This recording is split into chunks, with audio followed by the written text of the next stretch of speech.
예, 안녕하십니까. 제43회 봄연구원 산학 세미나를 시작하도록 하겠습니다. 저는 순천향대학 김헌수 교수인데요. 오늘은 저희들이 이때 최근 우리 한 번도 이렇게 이런 발표는 없었지만, 아, 소위 말하는 통섭 인문학적 생각과 장기적인 그리고 거시적인 보험혁명이라는 인슈런스 레볼루션이라는 인포메이션 레볼루션이라는 정보혁명과 관련돼 있는 아주 흥미로운 저희들이 주제를 오늘 다루게 되겠습니다. 여러분들이 오늘 이제 발표를 좀 들으시고 오늘 예정은 이제 조금 시간이 조금 깁니다. 저희 발제자 하신 분에게 조금 더 길게 설명을 해달라고 말씀드렸고 토론자 세 분이 설명해 주시겠습니다. 아, 오늘 발표하실 논제는 Information Revolution and Capitalistic Insurance Ethos에서 정보혁명과 보험정신. 조금은 여러분이 좀 생경할 수도 있을 것 같습니다. 하지만 들으시면 충분히 현대에서 왜 정보혁명이 앞으로 향후에 이런 의미를 가지는지 시사점을 가지는지 한번 들어보시면 좋겠습니다. 오늘 토론은 세 분이 오셨는데요. 나중에 토론할 때 다시 안내를 드리도록 하겠습니다. 자, 바로 서울대학교 석성훈 교수님 모셔서 발제 이야기를 듣도록 하겠습니다. 약 한 40분 좀 발제해 주시고 나중에 또 추가 설명을 하도록 하겠습니다. 석성훈 교수님. 예, 안녕하십니까. 방금 소개받은 석승. 오늘, 제가 같이, 발표 내보다는 같이 말씀을 나누고 싶은 거인데, 이건 제목이 사실 안내로 나간 거는 좀 읽다가 빠진 것 같습니다. 근데 정보혁명과 보험 정신이 빠지고, 보험만 있었던 것 같아요. 근데 사실은 보험 정신도 아까 소개해 주실 때는 이제 캐피탈리스틱이라는 거를 추가하셨는데, 원래가 이제 캐피탈리스틱이 있는 건데, 그걸 제가 뺐었습니다. 거기서 정신까지 또 빠져가지고, 그렇게 됐는데, 예, 하여간, 정보혁명이라는 것과 보험, 특히 이제 보험 정신. 여기서 이제 정신은 스피릿 의미의 정신은 아니고요. 여기 에토스라는 의미, 좀 기딜이라든가 이런 의미의 그런 의미로서의 정신. 이렇게 보시면 되겠습니다. 저희가 이제 이 논의에서 다루게 될 내용도 주제어라고 할까, 그걸 잠깐 보시면 위험을 계산한다는 거, 리스크 캘큘레이션, 그 다음에 자본주의적 보험 정신, 그 다음에 이제 시대 인식이라고 하는 이제 에피스테메라고 하는 거, 그 다음에 정보혁명, 그 다음에 규율, 통제, 조작 사회, 그리고 이제 Society of Discipline, 컨트롤, 매니플레이션, 세 가지 얘기.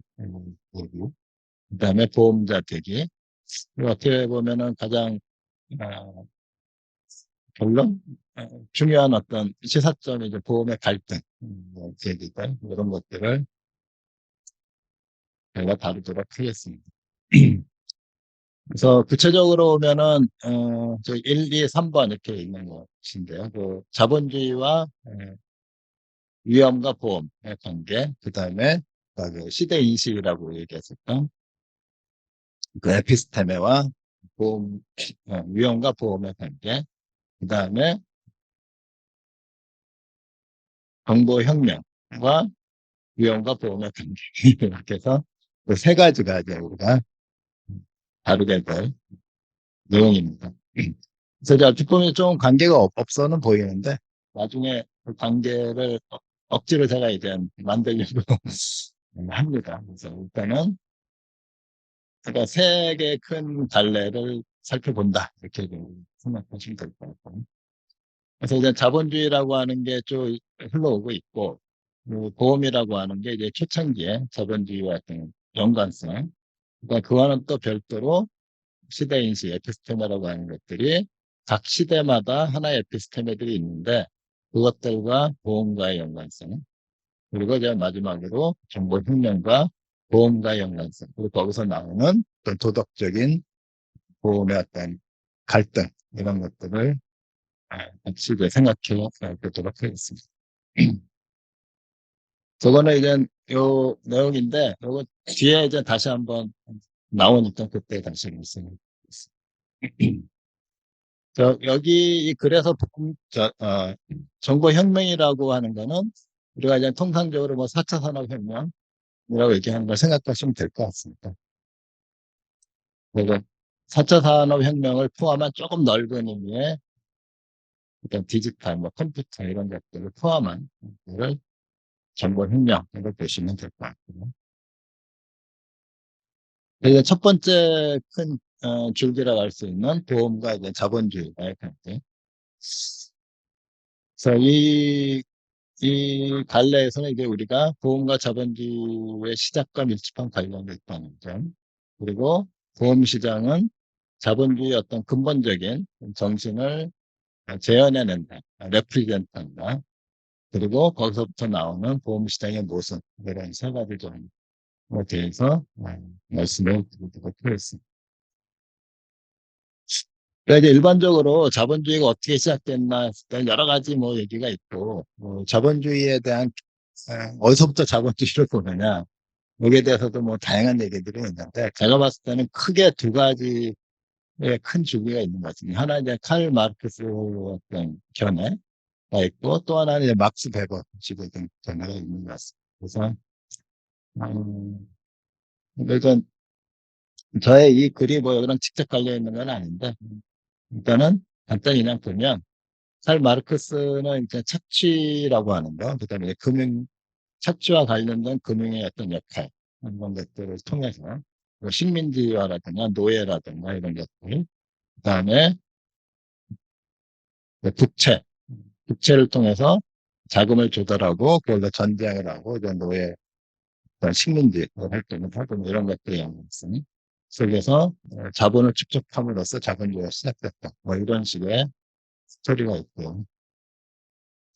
그에 비해서 이제 막스 베버는 어, 보통 청교도, 그러니까 보통 칼뱅주 중심의 개신교 윤리를 중심으로 된 생각을 하죠. 그래서 칼 마르크스가 착취를 통해서 자본주의가 시작됐다고 얘기한 반면에 막스 베버는 착취가 아니라 열심히 일해서 돈을 모았다.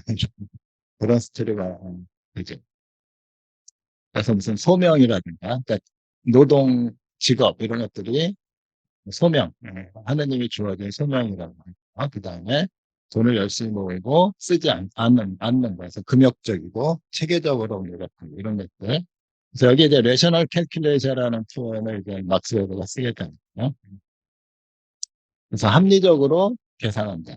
그래서 뭐 복식부계라든가 이런 개념들을 표현하는 말이 되겠습니다. 그래서 근데 이제 이 두 어프로치 모두 리스크에 대한 고려는 사실상 없습니다. 그래서 이제 막스 베버의 경우에도 어떻게 보면은 레셔널 캘큘레이션 개념은 이제 레셔널 하면 리스크 없이 미래를 마치 볼 수 있는 것처럼 뭐 이런 느낌으로 얘기가 되겠고. 그래서 근데 이제 리스크를 고려하면 어떤 얘기를 할 수 있을까? 뭐 이런 관점에서 추가적으로 좀 생각하고 있습니다. 그래서 리스크 캘큘레이션이라고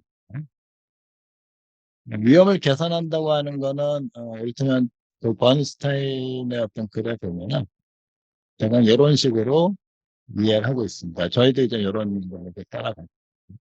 수학적인 또는 actuarial finding of probability, 확률을 수학적으로 어떤 계리적으로 계산할 때 거기에다가 플러스 상업적인 어떤 열명을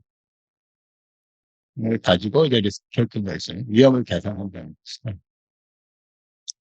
그래서 그런 의미에서 보면 이제 리스크 캘큘레이션의 이 시기는 아무래도 17세기 중반 이후에 이제 파스칼과 페르마가 우리가 수학적으로 확률 프로베빌리티를 발견했다라고 공식적으로 얘기되어 있는 17세기 중반 이후에 확률에 대한 수학적인 어떤 아이디어가 굉장히 폭발하는 그런 시기가 나오게 되는 거예요. 아마도 이제 그런 경우와 이제 리스크 캘큘레이션을 이제 연결을 시킬 수 있을 것 같습니다. 그래서 아까 이제 베버의 스토리하고는 좀 다를 수 있는 거는 리스크 캘큘레이션은 꼭 레셔널 필요는 없다. 이래셔널 할 수도 있지만 어쨌거나 위험을 계산하려고 하는 어떤 아이디어 이렇게 어떤 그런 움직임 그게 이제 리스크 캘큘레이션이에요. 음. 그리고 이제 파스칼과 페르마가 그 프로버빌리티 수학적 확률을 처음 얘기를 했을 때 사실은 그게 도박과 관련돼서 그 얘기가 됐었죠. 그래서 리스크 캘큘레이션은 꼭 리스크를 줄이는 것뿐이 아니라 도박과도 관련된 그런 콘텍스트에서 그래서 이제 여기에 우리의 이제 키워드라고 할 수 있는 이제 자본주의적 보험 정신인데 그래서 이제 제가 자본주의적까지 얘기하면 너무 길어서 그냥 보험 정신이라고만 얘기를 하면 그냥 요거를 자본주의적 보험 정신의 의미로 받아보시면 될 것 같습니다. 그래서 이 자본주의적 보험 정신이라고 하는 거는 간단히 보면 위험을 계산하려고 하는 어떤 기질 또는 정신 플러스 위험을 거래하려고 하는 그 두 가지 위험을 계산하고 거래하려는 정신을 합쳐서 자본주의적 보험 정신이라는 걸로 들려요. 그리고 자본주의적 보험 정신은 어떻게 쓰이냐에 따라서 위험을 해지하는 용도로도 쓸 수도 있고 도박의 용도로도 쓸 수가 있고 그래서 그런 의미에서 보면 우리가 일반적으로 보험과 도박은 약간 상반되는 개념으로 이해를 하지만 사실은 꼭 그렇게 상반된 건 아닐 수 있어요. 태생이 같은 거기 때문에 어떻게 쓰이냐에 따라서 보험은 언제나 도박으로 사용될 수 있다는 거를 사실은 역사적으로도 많이 볼 수가 있어요.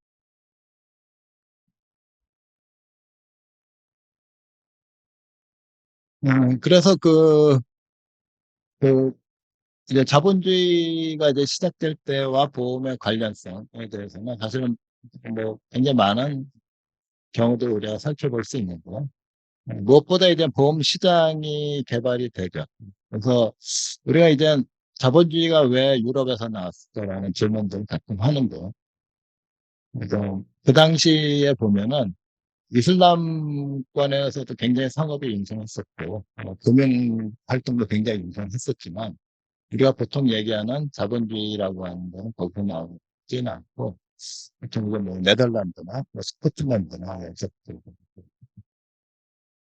그럼 그들 두 나라, 두 지역의 차이. 또 이제 동아시아 지역도 중국이나 이런 데는 전통적으로 시장이 굉장히 활성화되고, 금융도 꽤 활성화되는 시점들이 있음에도 불구하고, 자본주의가 왜 유럽에서 나왔을까? 라고 하는 질문들을 할 수가 있는데, 음, 제가 생각하는 거에 하나의 그 단초는 보험 시장이 왜 유럽에서만 나왔을까? 라는 걸 생각을 해보는 또 중요한 연결고리가 생각될 수 있다. 그래서 일단은 이제 보험 시장이 유럽에서 본격적으로 나오게 되죠. 그래서 아까 리스크 캘큘레이션이라고 합니다. 플러스 위험을 또 거래하려고 하는 그런 보험 정신이 유럽에서 일단 나오고 어? 대항해 시대라고 보통 부르면 그때 그, 그, 해상보험이라고 하는 것들이 중요한 역할을 하게 되죠.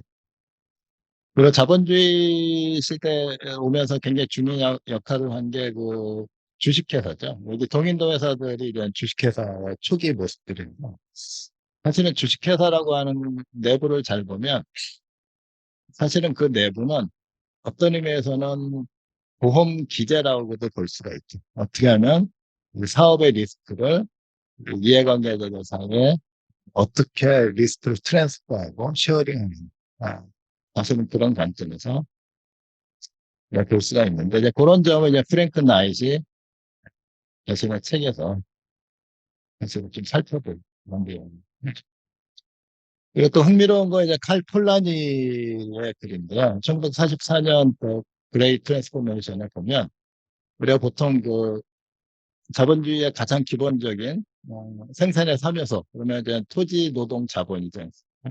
이 토지, 노동, 자본이라고 하는 거가 시장화되는 거, 이거에 대해서 굉장히 이제 칼폴라니는 반감이라고 해야 될까. 이제 상품화 될 수 없는 것들이 상품화 됐다라고 하는 표현을 하게 되는데, 그래서 이제 허구적인 상품이라는 표현을 쓰게 됩니다. 근데 그 왜 저런 상품화 될 수 없는 것들이 상품화 됐을까? 왜 시장에서 거래가 돼야 됐을까라고 질문을 던졌을 때, 칼폴라니는 그 대답으로 그런 시장은 결국은 보험 메커니즘이라는 것이죠.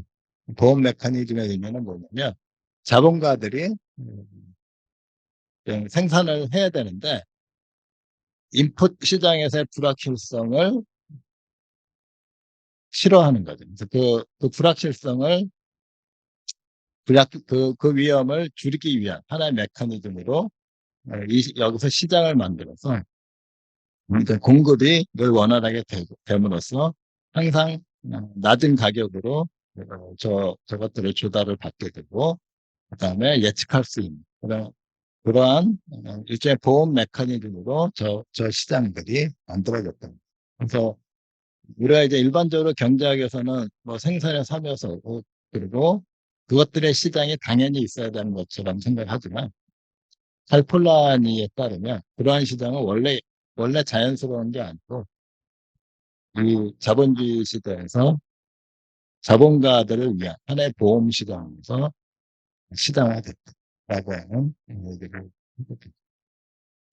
이제 그런 의미에서 따지면 결국 자본주의라고 하는 거는 그 보험 시장 자체도 자본주의와 연관이 있지만 또 가장 중요한 플레이어인 주식 회사 역시도 그 자체가 하나의 보험 메커니즘이고 또 생산의 3요소라고 하는 그거 토지 노동 자본 시장 자체도 하나의 보험 메커니즘이다.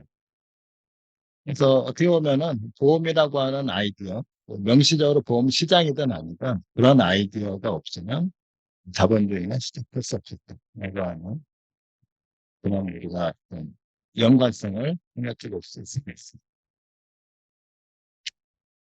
그래서 결국 이제 자본주의가 확대가 되면서 점점 더 많은 시장이 되고 점점 많은 것들이 거래 대상이 되고 그다음에 금융시장이 확대가 되면서 우리가 볼 수 있는 거는 자본주의적 그 보험 정신이 확대되는 것과 결을 같이 하게 되는 것이죠.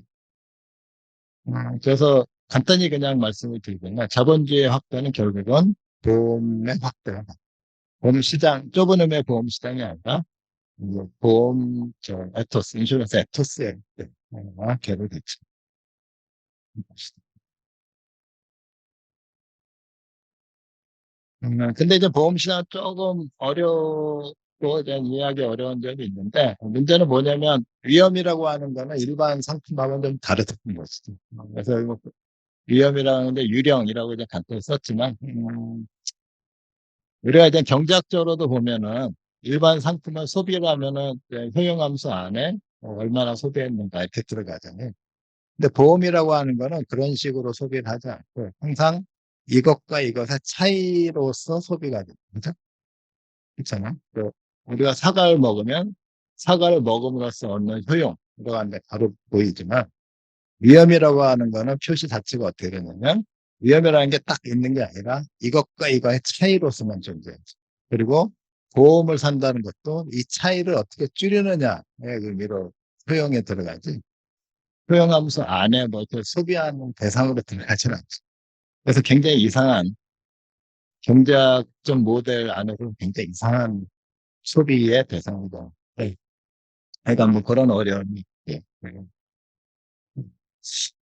그래서 여기서 이제 보험 시장의 제1 모순, 첫 번째 모순을 우리가 한번 생각해 볼 수 있는데 그건 뭐냐면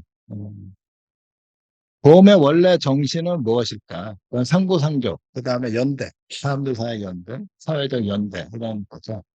근데 보험 시장이라고 하는 거는 결국은 개인의 이해관계에 맞춰서 참여하고 탈퇴하고 이러는 거기 때문에 결국은 개인의 이익을 중심으로 돌아야 하는 것이죠.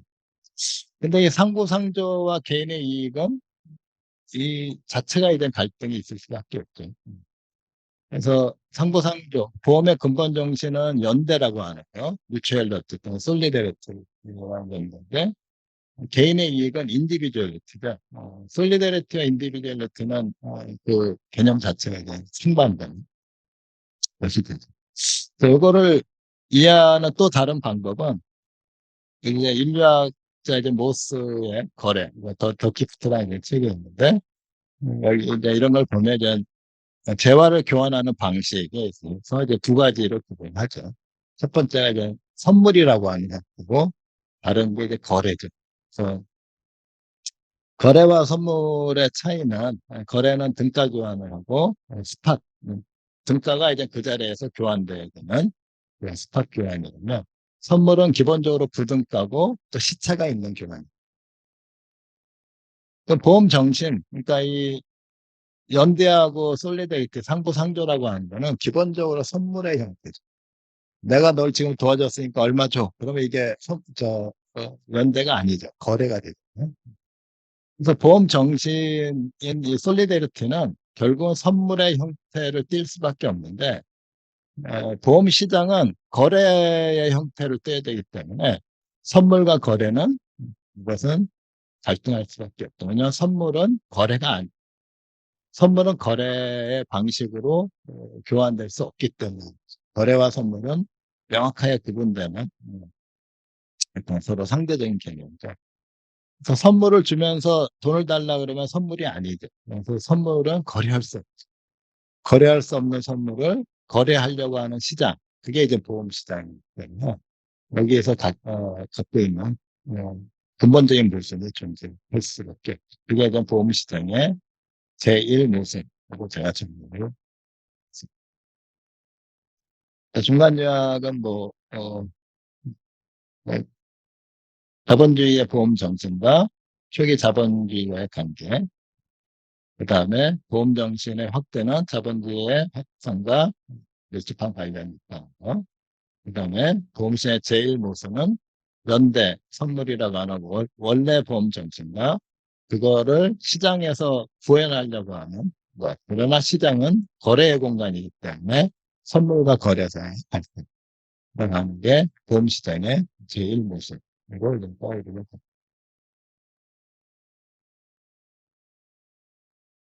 네, 두 번째 줄기가 이제 보험과 시대인식.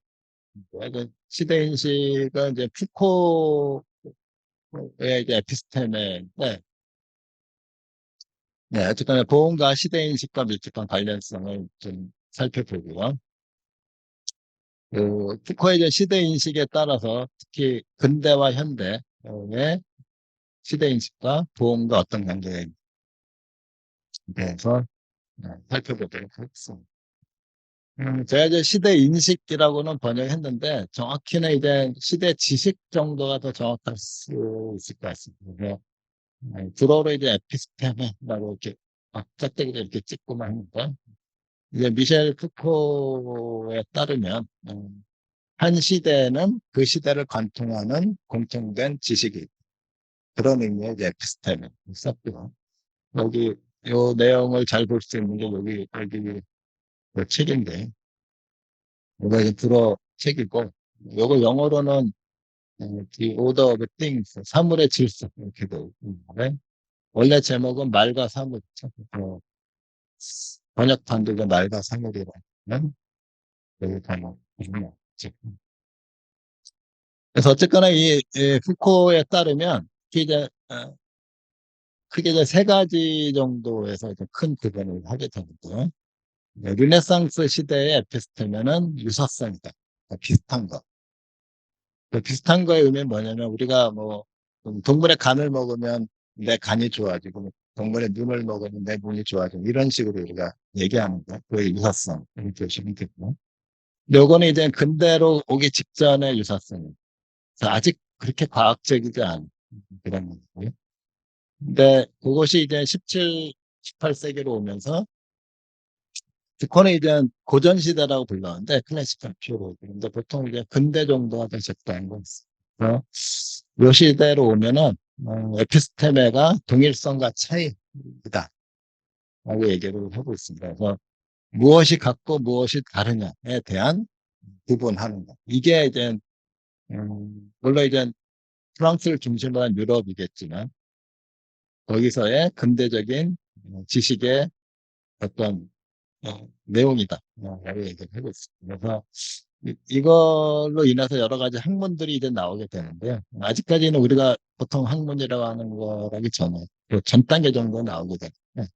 그래서 이때 보면 이제 경제학적으로 이제 화폐에 대한 이야기, 그다음 인플레이션에 대한 얘기들. 그래서 이게 이제 중상주의적인 아이들과 관련돼서 화폐에 대한 얘기, 이런 것들이 나오고. 그다음에 이제 18세기 후반부터 20세기 쭉 이어지는 게 이제 현대로 보면 그때의 에피스테모는 생명과 인간이다. 그래서 우리가 이제 일반적으로 대학의 그 학과로 되어 있는 것들이 생물학이라든가 경제학 이런 것들이 이때 나오게 된다. 고 일단 요거는 이제 어, 문헌학 이렇게 되는데 요게 이제 조금 발전하면은 19세 후반부터 이게 더 분권화됩니다. 더 세분화돼 가지고 소위 얘기하는 인간과학이라고 하는 분류가 나오는데 대표적으로 이게 심리학이라든가 사회학이라든가 문학 여기서부터 이제 조금씩 퍼져 나오는 것이고요. 그 다음에 20세기로 들어오면서 구조주의라고 하는 어떤 시각이 나오면서 이것들에 대한 어떤 또 개념들 그래서 정신 분석학이라든가 인류학이라든가 언어학이라고 하는 길까지 있죠. 그래서 이제 궁극적으로는 요 구조주의가 하는 게 뭐냐면 기존의 이 생명과 인간이라고 하는 거의 중요성을 강조했는데 그걸 들여다보면 볼수록 사람과 사람이 아닌 동물과 별 차이가 없다는 거예요. 그래서 대표적인 게 그 다윈 얘기거든. 그래서 인간이 그렇게 뭐 대단한 게 아니에요. 그 다음에 프로이드의 요 정신분석학 보면 인식, 의식과 무의식이 별로 다르지 않다. 그 의식이 무의식의 어떤 지배를 받는 거. 그 다음에 그 레비 스트라우스의 요 구조주의, 인류학 중에 보면 문명과 미개가 그렇게 다르지 않다. 그래서 이러한 점들이 점점 밝혀지면서 인간이라고 하는 게 그렇게 특별한 존재가 아니다. 그래서 결국은 인간, 인간은 죽는다. 그러니까 인간이라는 게 별게 없다. 라고 하는 결론까지 사실 잘못되니까 우리 뭐 여기까지 상대는 않고 저 여기 두 개 좀 두꺼운 글씨로 쓴 두 내용과 관련돼서 도움 얘기를 좀더 드리고 있습니다. 그 일단은 제일 중요하다고 제가 생각하는 게 동일성과 차이라고 하는 거. 이때가 이제 자본주의가 시작되는 본격적으로 시작되는 그 지점이기도 한데 이 보험이 결국 하는 게 무엇인가 한번 생각해 보시면 제일 중요한 게 리스크에 대한 테이블을 만든다. 누가 하이 리스크, 누가 로우 리스크인지 결국 그거는 뭐냐면 리스크를 분류하고 라이프 테이블을 만드는 거말로 무엇이 같고 무엇이 다른지를 구분해내는 가장 그게 그 일이 결국 보험에서 하는 거죠. 그래서 정확히 그 후코가 16세기 후반부터라고 했을 때 16세기 후반이 뭐냐면 16세기 중반에 파스칼과 페르마가 확률이라고 하는 걸 만들었고 그 뒤로 우리가 아는 것처럼 뭐 라이프 테이블이라든가 이런 것들을 만들어지면 정확히 그 시기와 일치하게 됩니다. 그래서 이제 푸코는 이제 그런 얘기까지는 아마 몰라서 못했을 것 같지만 사실은 이 보험이라고 하는 거의 발전 과정 그 자체를 보면 정확히 아이덴티티와 디퍼런스라고 하는 그 아이디어가 반영됨으로써 테이블을 만든 것이죠. 그래서 푸코는 뭐 이제 보험 얘기는 이제 안 했지만 이 당시 요 시대에 요 에피스테메 아이덴티티와 디퍼런스라는 에피스테메의 가장 중요한 아웃풋이 뭐냐면 테이블이라. 그래서 우리가 아는 그 무슨 백과전서라든가 이런 식으로 온갖 테이블을 만들게 되고 무언가 무엇을 구분해내는 이런 것들. 결국은 이런 보험의 이런 아이디어와 다르지 않다. 그래서 꼭 보험에서 저 에피스테만 나왔다. 이런 이렇게까지는 얘기할 수 없지만 그걸로 표현된다, 제한된다. 굉장히 중요한 제한 양식이다라고 우리가 얘기할 수 있습니다. 그래서 이 자본주의 보험 정신은 결국 자본주의와도 한편으로는 관련이 있고 또 푸코의 에피스테메, 그 근대 에피스테메의 동일성과 차이, 두 개 연결고리. 그래서 우리가 이해할 수 근데 이제 이 당시에 동일성과 차이, 보험에서도 마찬가지지만, 이때는 생명과 인간에 대한 관심을 깊게 갖지는 않았다는 것이죠. 그죠? 일종의 인구 전체에 대한 것, 그래서 일종의 국채, 그 다음에, 공적연금의 형태가 이제 그 당시에 유행했었기 때문에, 인구에 대한, 뭐 생명표, 이런 거는 중요했지만, 개인에 대한 국가 국민들 개인에 대한 생명권을 존중하는 이런 의미는 아니고 단순히 자금 조달을 위해서 인구에 대한 라이프 테이블을 필요로 했던 것이죠. 그래서 아직은 생명과 인간에 대한 영역까지는 가지 못했고 이걸로 가기 위해서는 그 다음 에피스템까지 기다렸어요. 그래서 우리가 이제 많이 봤던 헨리의 뭐 라이프 테이블 이런 것들이 17세기 후반에 그리고 18세기 초반까지 정확히 그 에피스템에 그 고전이 아니라 그 근대 에피스템의 그 기간 동안에 우리가 보아왔던 것이죠. 그 다음에 그 다음 기 현대 에피스테메로 넘어가면 중요한 게 이제 생명과 인간인데 근데 이제 보험이 생명과 인간을 좀 더 깊숙이 다루게 되면서 한 가지 문제가 생기는 지점이 있습니다. 그게 뭐냐면 종교와의 갈등. 특히 이제 유럽 같은 경우 이제 기독교와 어떤 식으로 19세기에 오면서 어떤 식으로 갈등을 하는가 이런 것들에 대한 얘기들. 그래서 사실은 모럴 해저드라고 하는 것이 이 갈등을 해결하는 과정 속에서 나오게 된다. 그래서 그러니까 지금 경제학에서 보면은 모럴 해저드는 마치 도덕성과 상관없다 이런 식으로 교과서에도 나오게 되는데 사실은 어, 그렇지 않다. 그래서 이 종교와 갈등하면서 보험은 도덕적으로 우월한 업종이다. 라는 거를 보여주기 위한 수단으로 모랄 해저드라고 하는 표현을 만들어내요.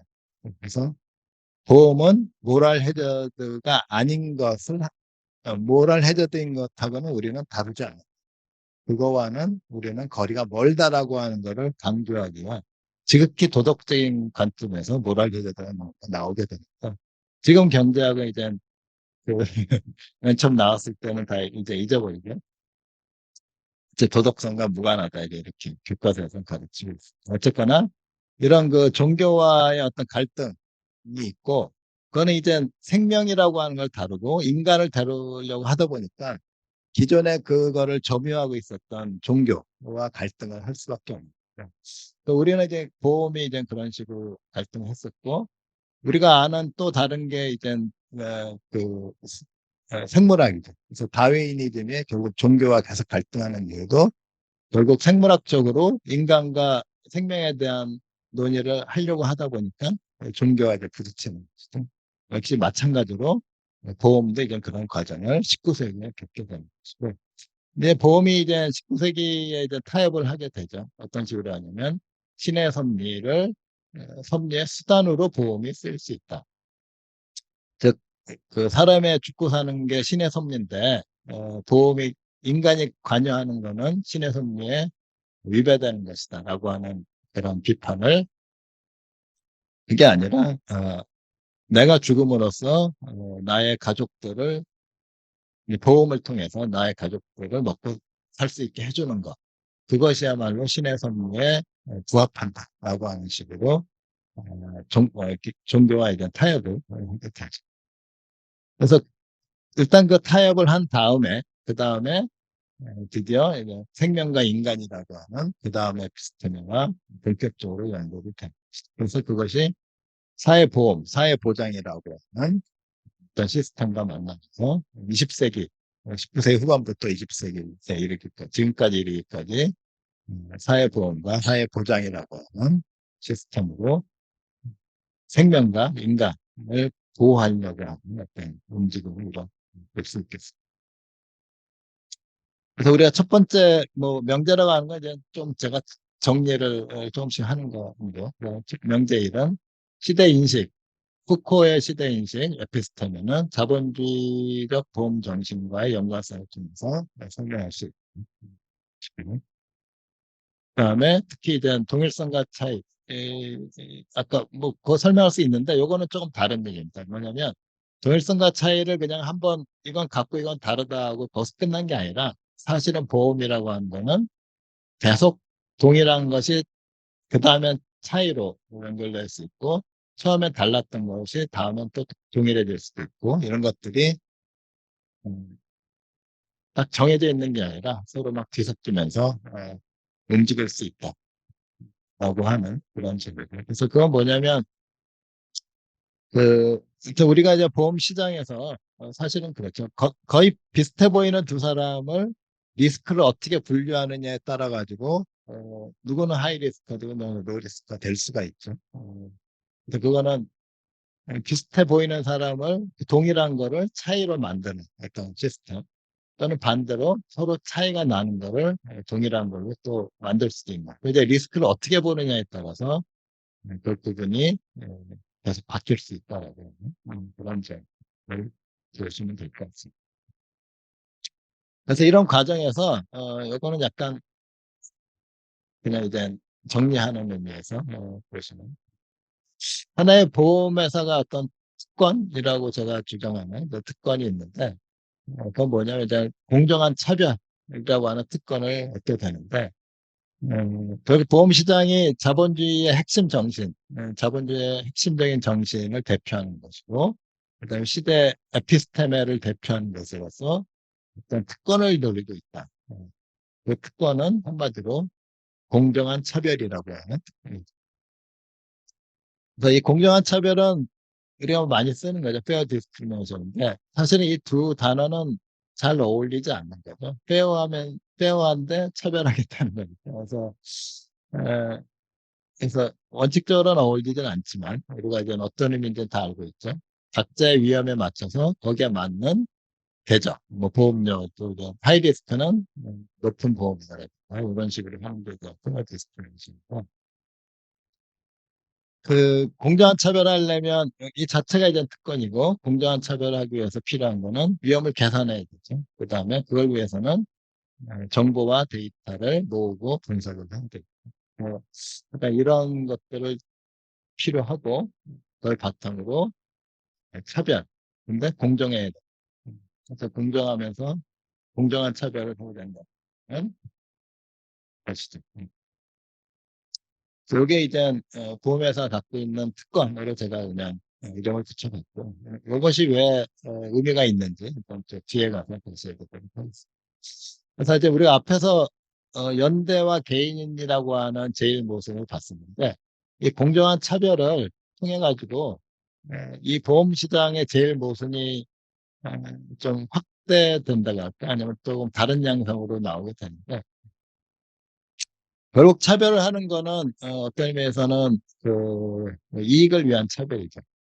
이익이라는 꼭 보험 회사일 수도 있지만 개인일 수도 있어요. 일단 내가 개개인이 손해 보면 안 된다는 거죠. 자기의 인디비주얼의 어떤 이익을 맞춰서 여기에 맞춰서 리스크가 부과되어야 되는 그런 것이죠.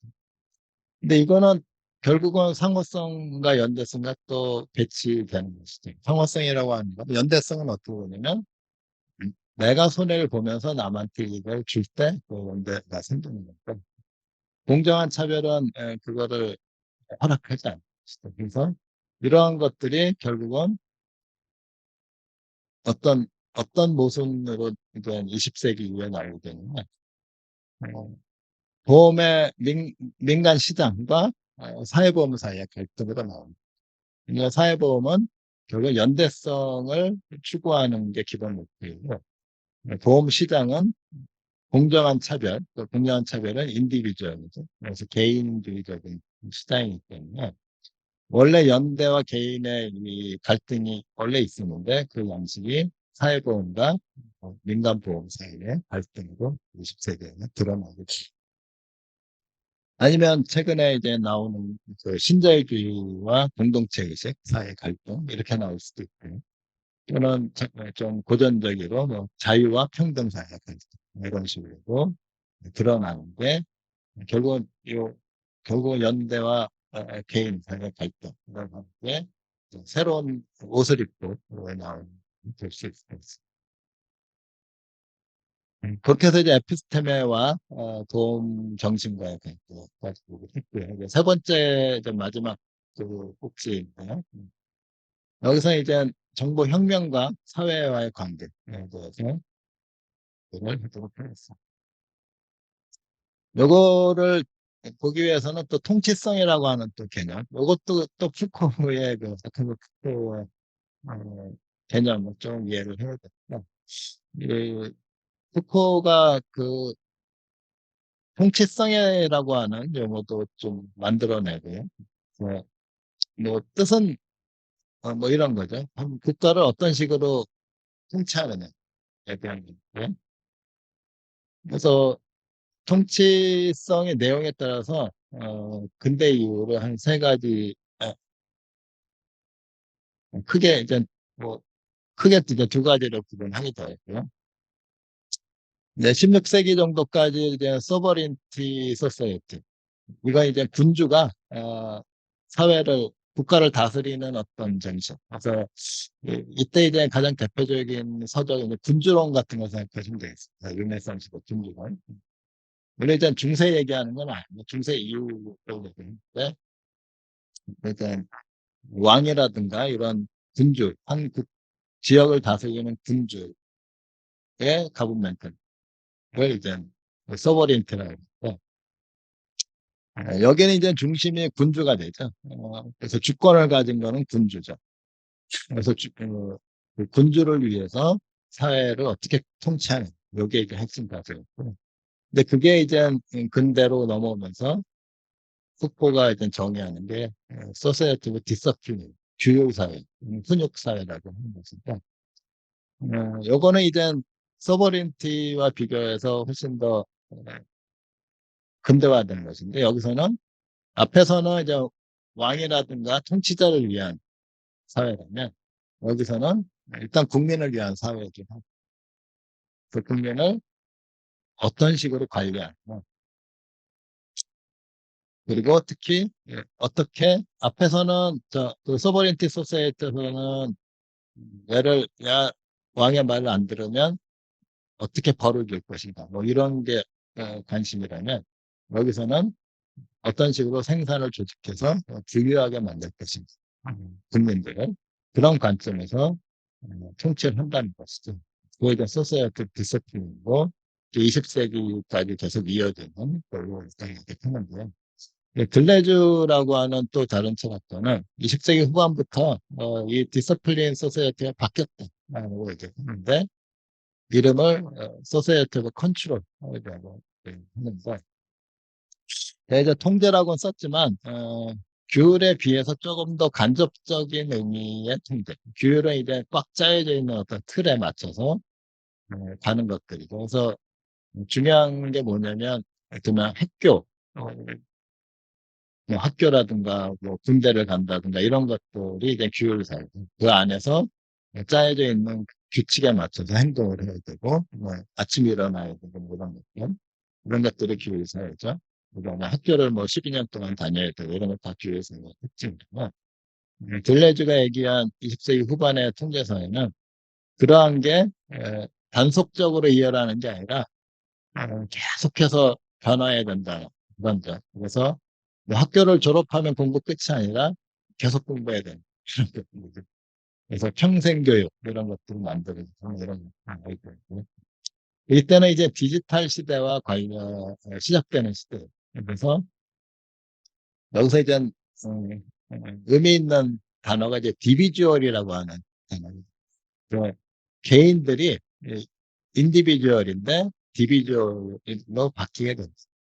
그래서 우리가 이제 디비주얼을 쉽게 생각할 수 있는 거는 이런 거죠. 우리가 뭐 어디 홈페이지라든가 아니면 어디 SNS 보면은 자기의 어떤 정체 또는 아바타 같은 거 해서 뭐 닉네임도 따로 쓸 수 있고 이런 식으로. 그래서 내가 한 명이지만 내가 관여하는 내용에 따라서 서로 다른 내 모습을 보여주는 이런 것도. 그래서 인디비주얼은 하나의 개인으로서 하나지만 디비주얼은 그 안에 여러 가지로 쪼개가지고 다양하다. 근데 분할된 어떤 책, 분인 또는 분할체라고 보면 그렇게 되는 시대라는 것이죠. 근데 제가 한 가지 덧붙이는 거는 21세기쯤 오게 되면 뭐 내내 소시에이티브 컨트롤이긴 한데 이게 훨씬 더 복잡해지기 때문에 그거를 특별히 이름을 붙이자면 소시에이티브 매니플레이션 조작사회라는 이름으로 질 수 있지 않을까 있었습니다. 이거는 기본적으로 소시에이티브 컨트롤이긴 한데 좀 더 복잡해지고 리스크가 굉장히 훨씬 증폭되는 그런 사회를 보시면 되겠습니다. 그래서 이 조작사회라고 하는 게 뭐 나쁜 의미에 뭘 조작한다 이런 뜻이 아니라 내가 A라는 곳에서 B라는 곳을 가고 싶으면 그쪽으로 딱 가면 좋은데 그 사이에 너무 많은 일이 일어나기 때문에 바로 못 가고 B로 가고 싶으면 C라는 방향을 보면서 시작해야 된다. 뭐 이런 어디로 갈지 미리 계산해서 정확하지는 않지만 좀 다른 방향으로 가야 될 수도 있고 그런 의미의 조작사가 예, 예, 예. 그래서 그 이제 그런 내용이고요. 이제 자세한 거는 조금씩 넘어가도록 할게요. 그래서 이제 그 정보혁명이라고 하는 거를 우리가 4차 산업혁명으로 이제 보시면 되겠고, 정보혁명의 특징은 앞에 우리가 뭐 들레주라든가 이런 것들었던 것처럼 결국은 이제 온라인이라든가 또 AI라든가 4차 산업이 이제 발전하면서 나오는 상황을 얘기하는데 그의 특징은 결국 데이터 그리고 인포메이션이 모여지고 뿌려지는 것들 그리고 그런 와중에 인디비주얼이 디비주얼로 분화되는 상황들.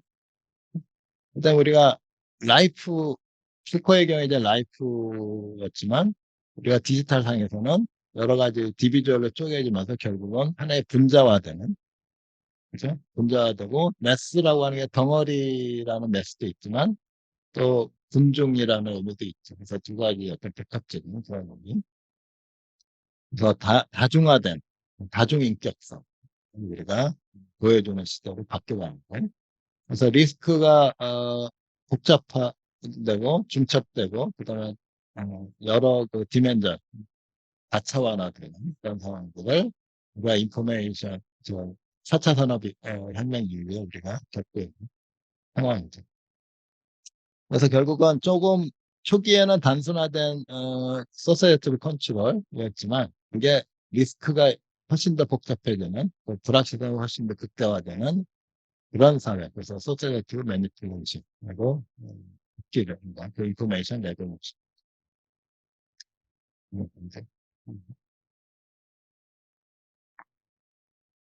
그래서 그 정보혁명 하에서 정보는 모아지고 확산되며 위험은 복잡해지고 정보혁명은 사회를 통제사회, 더 나아가 조작사회로 보게 됩니다. 그 다음에 이제 어떻게 보면 가장 중요한 부분이라고 할 수 있는 결론 부분이 이제 보험자 되기라고 하는 부분인데 결국 정보혁명은 데이터를 모으고 분석하고 그걸 통해서 무엇을 하려고 합니다. 각 기업들은. 결국은 각 소비자의 맞춤 서비스라든가 각 소비자에 대한 정보를 알아서 결국 하려고 하는 거는 차별화하는 것이죠.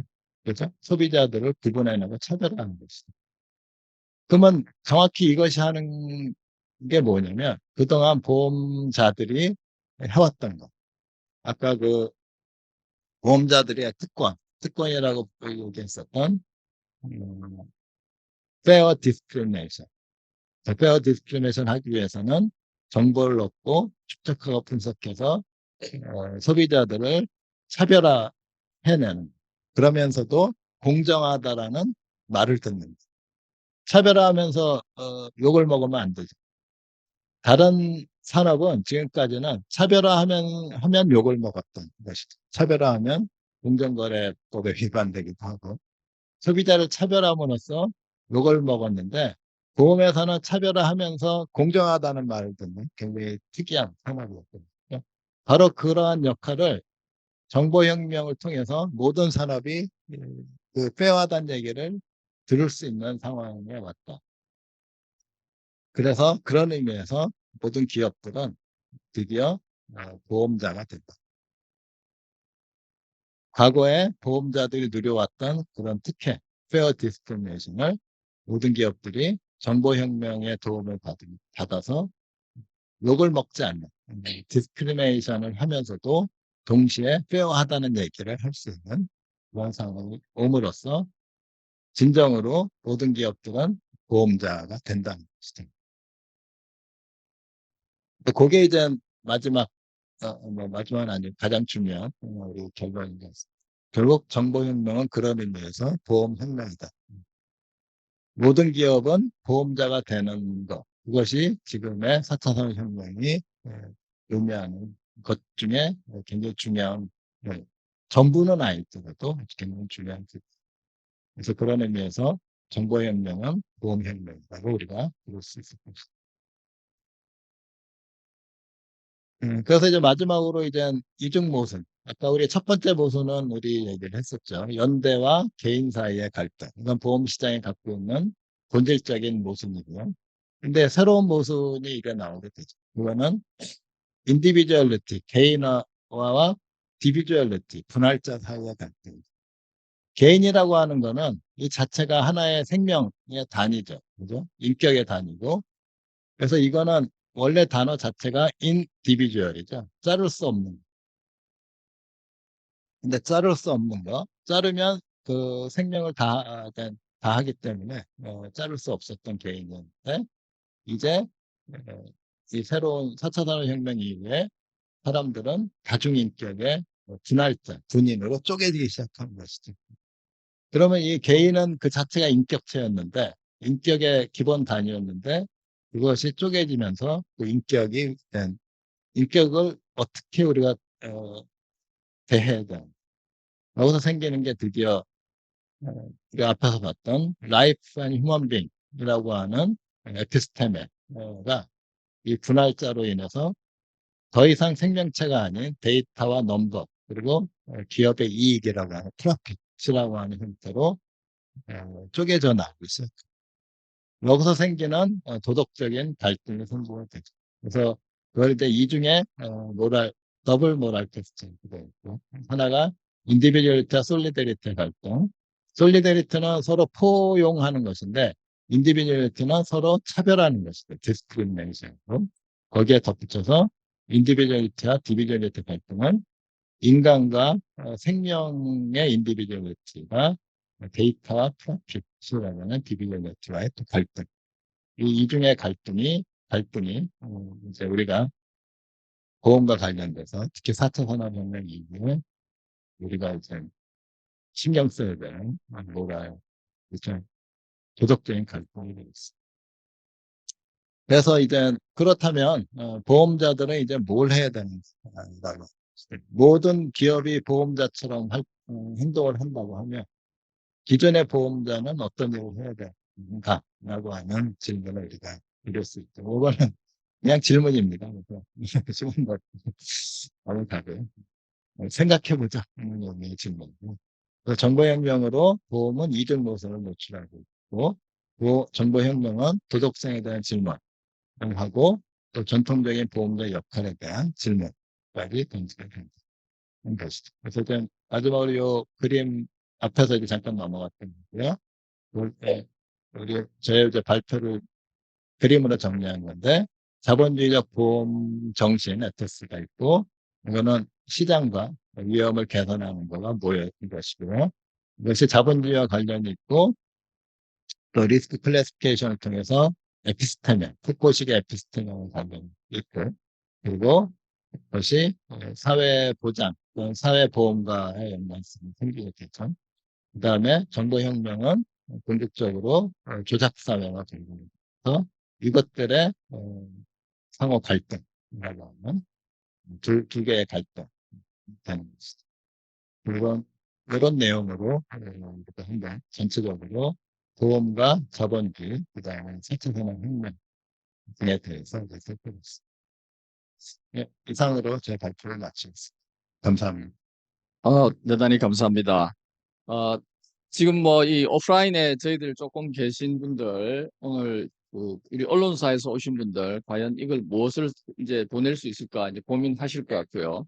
저희들이 토론 내용 들으면 좀 고민하실 내용들이 조금 해결이 되실 것 같고, 사실은 이제 보험 쪽에서는 이제 이런 논의를 우리가 잘 안 하죠. 그런데 오늘 말씀하신 뭐 미셸 푸코의 논의라든지 칼막스, 뭐 웨버 이런 논의들은 사회과학 전반에서는 굉장히 많이 되는 논의고요.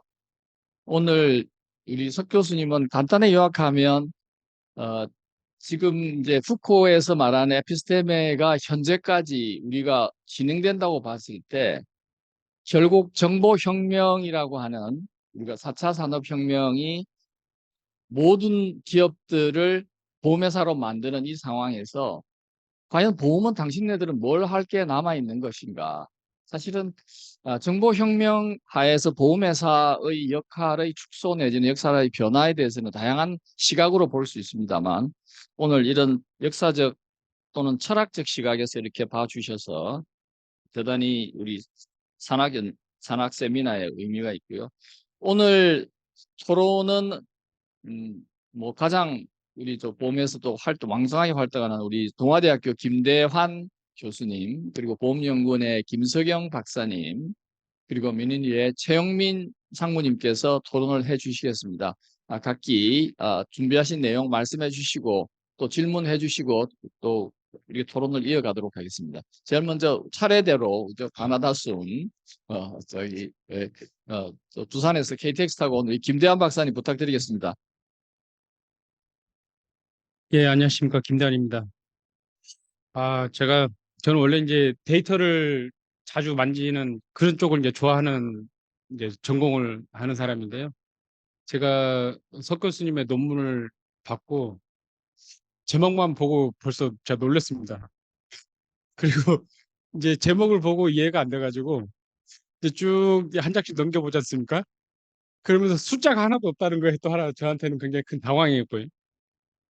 또 하나는 제가 이제 해외에서 공부를 했는데 이렇게 내가 모르는 단어가 많았나 라는 거에 대해서 또 하나 놀랬고요. 하여간에 어, 이제 교수님께서 발표하시면서, 지금의 경제학은 이런 말씀을 많이 하신 것 같아요. 근데 저는 그래서 어떻게 보면 이제 보험의 그 태생적인 그 보험의 정신, 뭐 이런 거에 대해서 사실 제가 고민을 많이 안 해보고 산 것 같다라는 생각이 들고, 그래서, 저는 그야말로 지금의 경제학의 시각으로 보험 경제학을 그냥 바라왔던, 그런 저에게 굉장히 큰 깨우침을 주는 그런 논문이었습니다. 그래서 굉장히 학습을 많이 했고요. 그다음에 어, 과연 이제 제가 이 교수님의 논문에 대해서 어떤 말을 할 수 있을까 고민을 많이 했는데 결국에는 제가 이 논문에 대한 모든 토론을 이 논문에 대한 그 집중하기보다는 이 논문도 얘기를 하고 그리고 이제 교수님께서 이제 보험회사 그러니까 기업 중심으로 이제 좀 말씀을 조금 더 웨이트를 두신 것 같고 저는 이제 보험혁명은 결국 이제 소비자에게도 영향을 주기 때문에 결국 이제 정보혁명을 이용하는 보험회사와 정보혁명을 이용하는 소비자 간에 이들의 컨플릭트 상황에서 보험사업은 앞으로 어떻게 될 것인가 이런 얘기를 한번 좀 가볍게 끌어갈 생각이고요. 이 교수님께서 이제 역사적이고 굉장히 좀 철학적인 뷰로 개념적으로 인문학적으로 좀 접근을 하셨다고 그러면 저는 어떻게 보면 이제 이게 제 토론은 지금 그 이 초청장에 있는 내용에 조금 더 포커스를 두고자 합니다. 예. 이제 우리가 가장 기초적인 이제 기대 효용 보험 수에서 기대 효용 이론인데요. 어, 이게 5만 불을 버는 사람이 한 10%의 확률로 사고를 당한다라고 했을 때 이제 10%의 확률로 사고를 당하면 뭐 3만 불을 잃어버리고 2만 불이 남는 그런 상황입니다. 그래서 이 사람의 기대 소득은 4만 7천 불이 되고요. 그때의 효용은 이제 UC가 되는 거고, 이건 이제 불확실한 소득 47,000불에서 효용이죠. 그리고 이제 확실한 소득의 47,000불은 UT에 효용을 주는 거고, 그래서 따지고 보면은 요게 이제 똑같은 효용을 주는 확실한 소득 4만 불이 되고, 예를 들면 그래서 이게 이제 최대 지불 용의 보험료인데, 요게 우리가 그 페어 프리미엄이고요. 이게 이제 위험 할증액이라고 우리가 얘기를 하는데, 결과적으로 이제 보험회사들이 알고 싶은 건 이거죠. 완벽하게 똑같은 상황에서도 A는 더 윌링리스 페이가 더 높은 거고, 그래서 이 사람에게 더 높은 보험료를 부과하고, 만약에 사실 이제 저도 이제 아까 말씀드린 것처럼 지금의 경제학적인 시각을 가지고 있기 때문에, 저희 토론 몇 분 허용됩니까 지금? 토론 10분 정도 하시면 될 것 같고요. 예. 조금 뭐 더 하시면 더 쓰시죠. 뭐 KTX 조금 충분합니다. 표 넣어주면 되잖아요. 예. 충분합니다. 예. 그래서 사실 이제 저도 이거를 무비판적으로 계속 생각을, 저희 경제학에서 이거 너무나 당연한 이제 용어처럼, 왜냐하면 우리가 기본적으로 동일한 제품을 다른 가격을 부과하면 우리가 그게 디퍼런시에이션이라는 용어보다는 모든 경제학 교과서에 그게 디스크리미네이션이라는 단어를 사용하고 있고요. 그리고 또 경제학적으로는 위험이 높은 사람에게 높은 프리미엄을 부과한 거는 큰 또 굉장히 페어한 거거든요. 제가 공부한 그 경제학의 백그라운드로. 그래서 굉장히 아무런 그 비판 없이 너무나 당연한 것처럼 그렇게 생각을 해왔는데, 논문을 읽으면서 보험 정신의 그 태생적인 기능과 이런 것들에 대해서 굉장히 공부를 많이 하게 됐고, 앞으로 좀 제가 공부해야 될 게 굉장히 많겠구나라고 좀 느꼈고요. 결국 하여간에 이제 제일 마지막에 이제 굉장히 인상 깊은 내용들이, 모든 기업들이 차별을 하면서 빼야 하는 말을 듣는 그런, 모든 기업들이 보험자가 되는 그런 세상이 왔다라고 말씀하셨는데, 결국 이제 이거를 이론적으로 완벽하게 한다 그러면 보험회사나 기업들은 이걸 구현하고 싶은 거죠. 그래서 정보혁명을 가지고 그 완벽한 이 가격 디스크리미네이션을 할 수 있다 그러면 소비자 잉여를 다 가져가면서, 그러니까 모든 잉여가 다 프로듀서 서플러스가 돼버리는 그런 이 시장을 원하는 거죠. 그러니까 예를 들면 지금 보험 회사들이 가장 많이 하는 것 중에 하나는, 예를 들면 어, 기존의 가입자보다는 신규 가입자에게 더 혜택을 많이 주는. 왜냐하면 기존 가입자들은 윌링스 페이가 더 높기 때문에, 스위칭 비용이 있기 때문에. 그다음에 이제 가격 검색을 한번 했는데 몇 분 있다 돌아오는 고객들. 그는 가격을 또 올리게 돼 있습니다. 알고리즘. 예를 들면 이미 다른데 비교하고 다시 온 손님이거든. 그럼 윌링리스 페이가 더 높다라고 생각을 하는 거고요. 예를 들면 또 뭐 만기가 다가온 고객들에게는 당연히 또 가까운 고객들에게는 프리미엄이 더 높게 책정되는 그런 식으로 이제 윌링리스 페이를 각 고객별로 차별화하면서 소비자 잉여를 가져가는 그런 정보 혁명을 어떻게 보면 이용하는 거죠. 이거는 어, 아까 이제 보험회사뿐만 아니라 모든 기업이 보험자가 된다고, 보험자가 되는 지금 과정에 있다고 말씀하셨는데, 이런 것들은 이제 대표적으로 항공사뿐만 아니라 정말 모든 기업들이 다 사용하는 그런 사회가 된 거죠.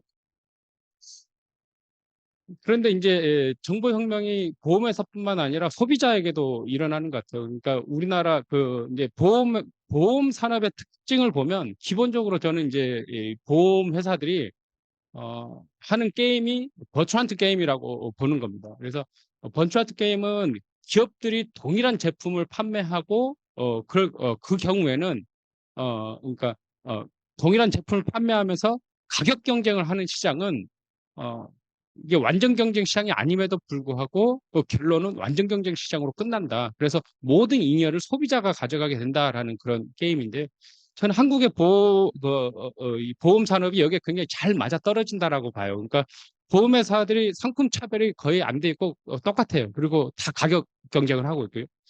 더군다나 이제 보험 회사별 그런 브랜드 파워가 그렇게 크게 작용하는 시장은 아닌 것 같아요. 한국의 보험 시장이. 특히나 이제 보험회사가 망해도 우리가 전 모든 계약을 이제 이전해 주기 때문에, 그런 이제 더더욱 이제 브랜드 파워는 크지 않은 것 같고, 이런 환경이 더더욱 한국 보험회사들을 버추한드 게임, 가격 경쟁으로 이제 몰리게 하는 것 같고요. 그래서 이제 버추한드 게임은 아까 말씀드린 것처럼 시장의 모든 잉여를 고객들이 가져가는 그런 결과로 귀결이 되는데, 실제로 이제 제가 보는 한국의 보험 시장은 데이터로 보면 보험 영업에서는 적자를 보고 있고 투자 영업에서 수익을 거둬서 그걸로 이제 전체 프로핏이 파지티브가 되는 그런 시장이고 이건 손해보험뿐만 아니라 생명보험도 마찬가지입니다. 예.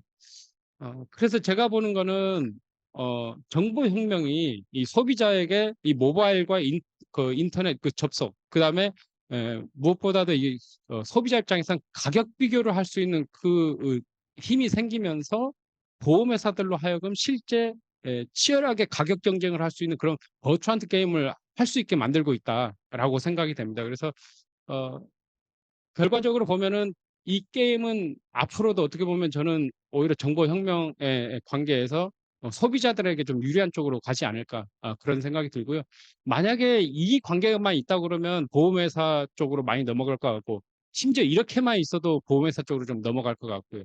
근데 제가 보기에는 연구자들이 너무 똑똑한 것 같아요. 보험회사들이 뭘 하면 어떤 의도로 그걸 하고 있는지 연구자들이 그걸 캐치를 잘 하는 것 같고 그 연구자들의 감독기관에게 이런 컨설팅을 해주면서 그게 좀 적절하게 어떻게 보면 잘 이루어지고 있다라고 생각이 되는데 그 대표적인 게 이제 실손 의료보험 같은 거죠. 그러니까 비교 가능성을 높이기 위해서 전에는 뭐 종합보험에도 넣고 뭐 특약으로 넣고 했었는데 지금 아예 찢어서 비교 가능성을 높이는 그런 이제 과정을 거치게 되면서 거기에서 수익을 못 내는 그런 구조로 바뀌고 있는 거죠. 그래서 앞으로 이제 보험 쪽도 보면은 이제 감독 차원에서 보면 이제 직접적인 가격 규제나 이건 불가능하고 또 뭐 할 수도 없고 사실 부적합하고 그래서 앞으로는 이제 이런 보험 산업의 특성을 고려했을 때는 비교가 가능성을 좀 높여주는 방식으로만 해도 좀 충분할 것 같고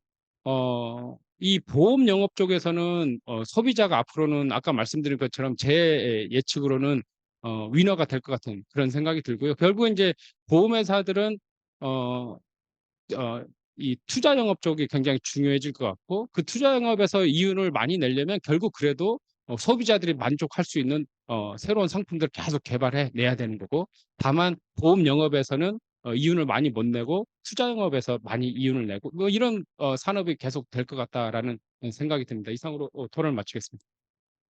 네, 아주 감사합니다. 뭐 토론에 대해서는 제가 별도로 요약하지 않고요. 지금 현실에 맞는 산업에 맞는 아주 중요한 임플리케이션을 주는 토론을 해주셨습니다. 두 번째 토론은 보험연구원의 김석영 박사님. 김석영 박사님은 2017년도에 보험산업의 미래에서 아주 좋은 보고서를 내서 오늘 아주 좋은 인사이트를 주실 것 같습니다. 예. 네, 인사이트를 줄 것 같아서 미리 말씀드립니다. 일단 제가 지금까지 살아오면서 항상 제가 저희 발목을 잡는 게 뭐냐면 영어거든요. 제가 영어를 제일 못해가지고 항상 그게 제 발목을 잡았었고 그리고 제가 또 잘 모르는 게 못하는 게 잘 모르는 게 인문사회학인데 요 두 개가 딱 결합된 게 이 논문이더라고요. 그래서 맨 처음에 저보고 토론을 할 때 뭐 어쩔 수 없이 뭐 하는 거라 해서 뭐 도와줘야지 하는 생각에서 흔쾌히 수락했다가 내가 이걸 왜 했을까? 그래 방금 김장 교수님 말씀하신 것처럼 정말 모르는 단어도 많고 그래서 그 중고등학교 때처럼 사진 펴놓고 하나 찾아가면서 읽었었거든요. 쭉 읽다 보니 뭐랄까 딱 느낌을 좀 말씀드리면 좀 아주 짧게 뭐 경제사를 보험의 관점에서 한번 쭉 정리한 느낌이어가지고 또 나름대로 배우는 면도 많이 있었습니다. 그리고 또 읽는 도중에 반가웠던 거는 그 프라포지션이라는 단어가 나와가지고 이게 수학 논문에 많이 나오는 단어인데 이게 나와가지고 굉장히 반가웠었거든요. 근데 그 수학 논문 같은 경우는 프라포지션이 딱 나오면은 그 자체로서 수학 논문의 의미는 끝나는 것이거든요, 명제는. 근데 교수님이 그 프라포지션 4개인가 5개 써놓으셨는데, 과연 이게 다일까 하는 생각이 좀 들었어요. 여기서 석 교수님이 던지고자 하는 메시지가 무엇일까 하는 것에 대해서 제가 좀 고민을 했고, 나름대로 던지는 화두가 있다는 생각이 제가 좀 들었습니다. 그래서 그걸 조금 정리했는데, 아까 말씀드린 것처럼 제가 영어 실력이 짧다 보니 번역을 하면 읽다 보니까 무슨 느낌이 들었냐면은, 왜 우리 고등학교 때 그 구구시안에 시 배우면 시험 치지 않습니까? 이 시인이 어떤 의미로 이 시를 썼느냐면 답을 막 썼는데 유작 그 시인은 신문에서 나는 그런 어디로 쓴 적 없는데 말하는 것처럼 하여튼 제가 이 논문을 읽고서 느꼈던 바를 한번 쭉 한번 그냥 그 순서대로 좀 말씀드리면은 먼저 딱 처음부터 이제 칼막스가 딱 나와가지고 웬 칼막스가 나오지? 그다음 막스 베버가 나오고 그래서 결국은 자본 축적의 핵심이 그냥 이익 계산이 아니라 리스크 계산이 가장 핵심이었다는 그 말이 굉장히 저는 좀 와닿았습니다. 그리고 더 나아가서 그 리스크 계산의 결과가 결국은 동상의 근본적 차이를 만들었다는 것은 한 번도 좀 접해보지 못했던 말이었고, 그다음에 제일 재밌었던 말은 그 트레이딩 고스트에 나와 있어가지고 그게 굉장히 좋았었는데, 그걸 읽으면서 딱 든 느낌이 뭐냐면은 그 유발 하라리가 쓴 그 사피엔스에 보면은 유발 하라리가 제시했던 질문이 뭐냐면은 인간이 동물과 다른 게 무엇이냐 했을 때, 사실 우리가 인간만이 동물 다른 게 뭐냐 했을 때 우리가 중고등학교 때 배웠던 말은, 초등학교 때 배웠던 말은 그 도구를 사용한다는 것이었거든요. 요즘 초등학생은 어떤지 모르겠지만 여기 계신 분들은 다 어릴 때 그렇게 배웠는데, 지금은 원숭이도 도구를 사용하고 있고 심지어 새도 도구를 사용하는 새가 발견되거든요. 근데 유발 하라리는 눈에 보이지 않는 것을 다루는 것이 인간의 특징이다 그랬어요. 근데 여기서 말하면은 그 리스크를 다룬다는 거, 리스크가 눈에 보이지 않는, 즉 코스트를 갖다가 다루는 것이 결국 어떻게 보면은 인간이 인간다움인 걸 보여주는 것이 어떻게 보면 보험의 하나가, 보험이 바로 인간다움이 아닌가, 그런 생각이 좀 들었었어요. 그런데 더 나아가서 이 리스크 거래라는 것이 결국은 이 미래의 불확실성인데, 미래란 것은 우리가 알 수 없는 거잖아요. 우리가 타임머신이 영화에서는 있지만 실제로 존재하지 않고, 그 미래를 갈 수 없고, 미래에 우리가 나중에 죽고 병들 가면은 결국은 신의 처벌을 받은 걸로 했기 때문에 그 신의 영역이었는데, 결국 이 보험이 신의 영역을 건드리기 시작한 것이죠. 이게 그 신의 영역을 건드리기 시작함으로써 이게 무슨 말이냐면은 결국 인간과 신의 큰 차이가 없어지기 시작했다는 그런 개념이 된다고 저는 생각을 하거든요. 사실 약간 리스크를 다루는 게 동서양의 차이를 만들었다는데, 사실 수학과에서 보면은, 옛날에는 제가 참고로 수학과를 나왔습니다. 그 옛날에는 보면은 동서양에 왔을 때 동양이 서양보다 수학을 못하지 않았었거든요. 그런데 동양이 서양보다 수학이 뒤처지기 시작한 것이 뭐냐면 결국은 무한의 개념을 다루기 시작한 것이거든요. 무한이라는 것은 신의 영역이거든요. 우리는 유한한 존재이기 때문에.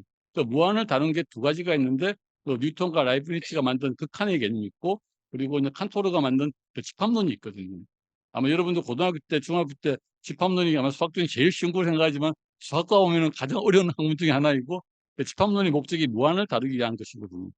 그래서 그걸 다룸으로써 신의 영역으로 들어갔는데, 그런 부분을 통해 가지고 결국은 이 보험이나 이런 것들이 인간이 동물과 다름이 아니라 더 나아가서 인간이 신과 별 차이가 없다는 그런 영역에까지 접근하는 그런 시기에 되었다고 저는 생각이 들었습니다.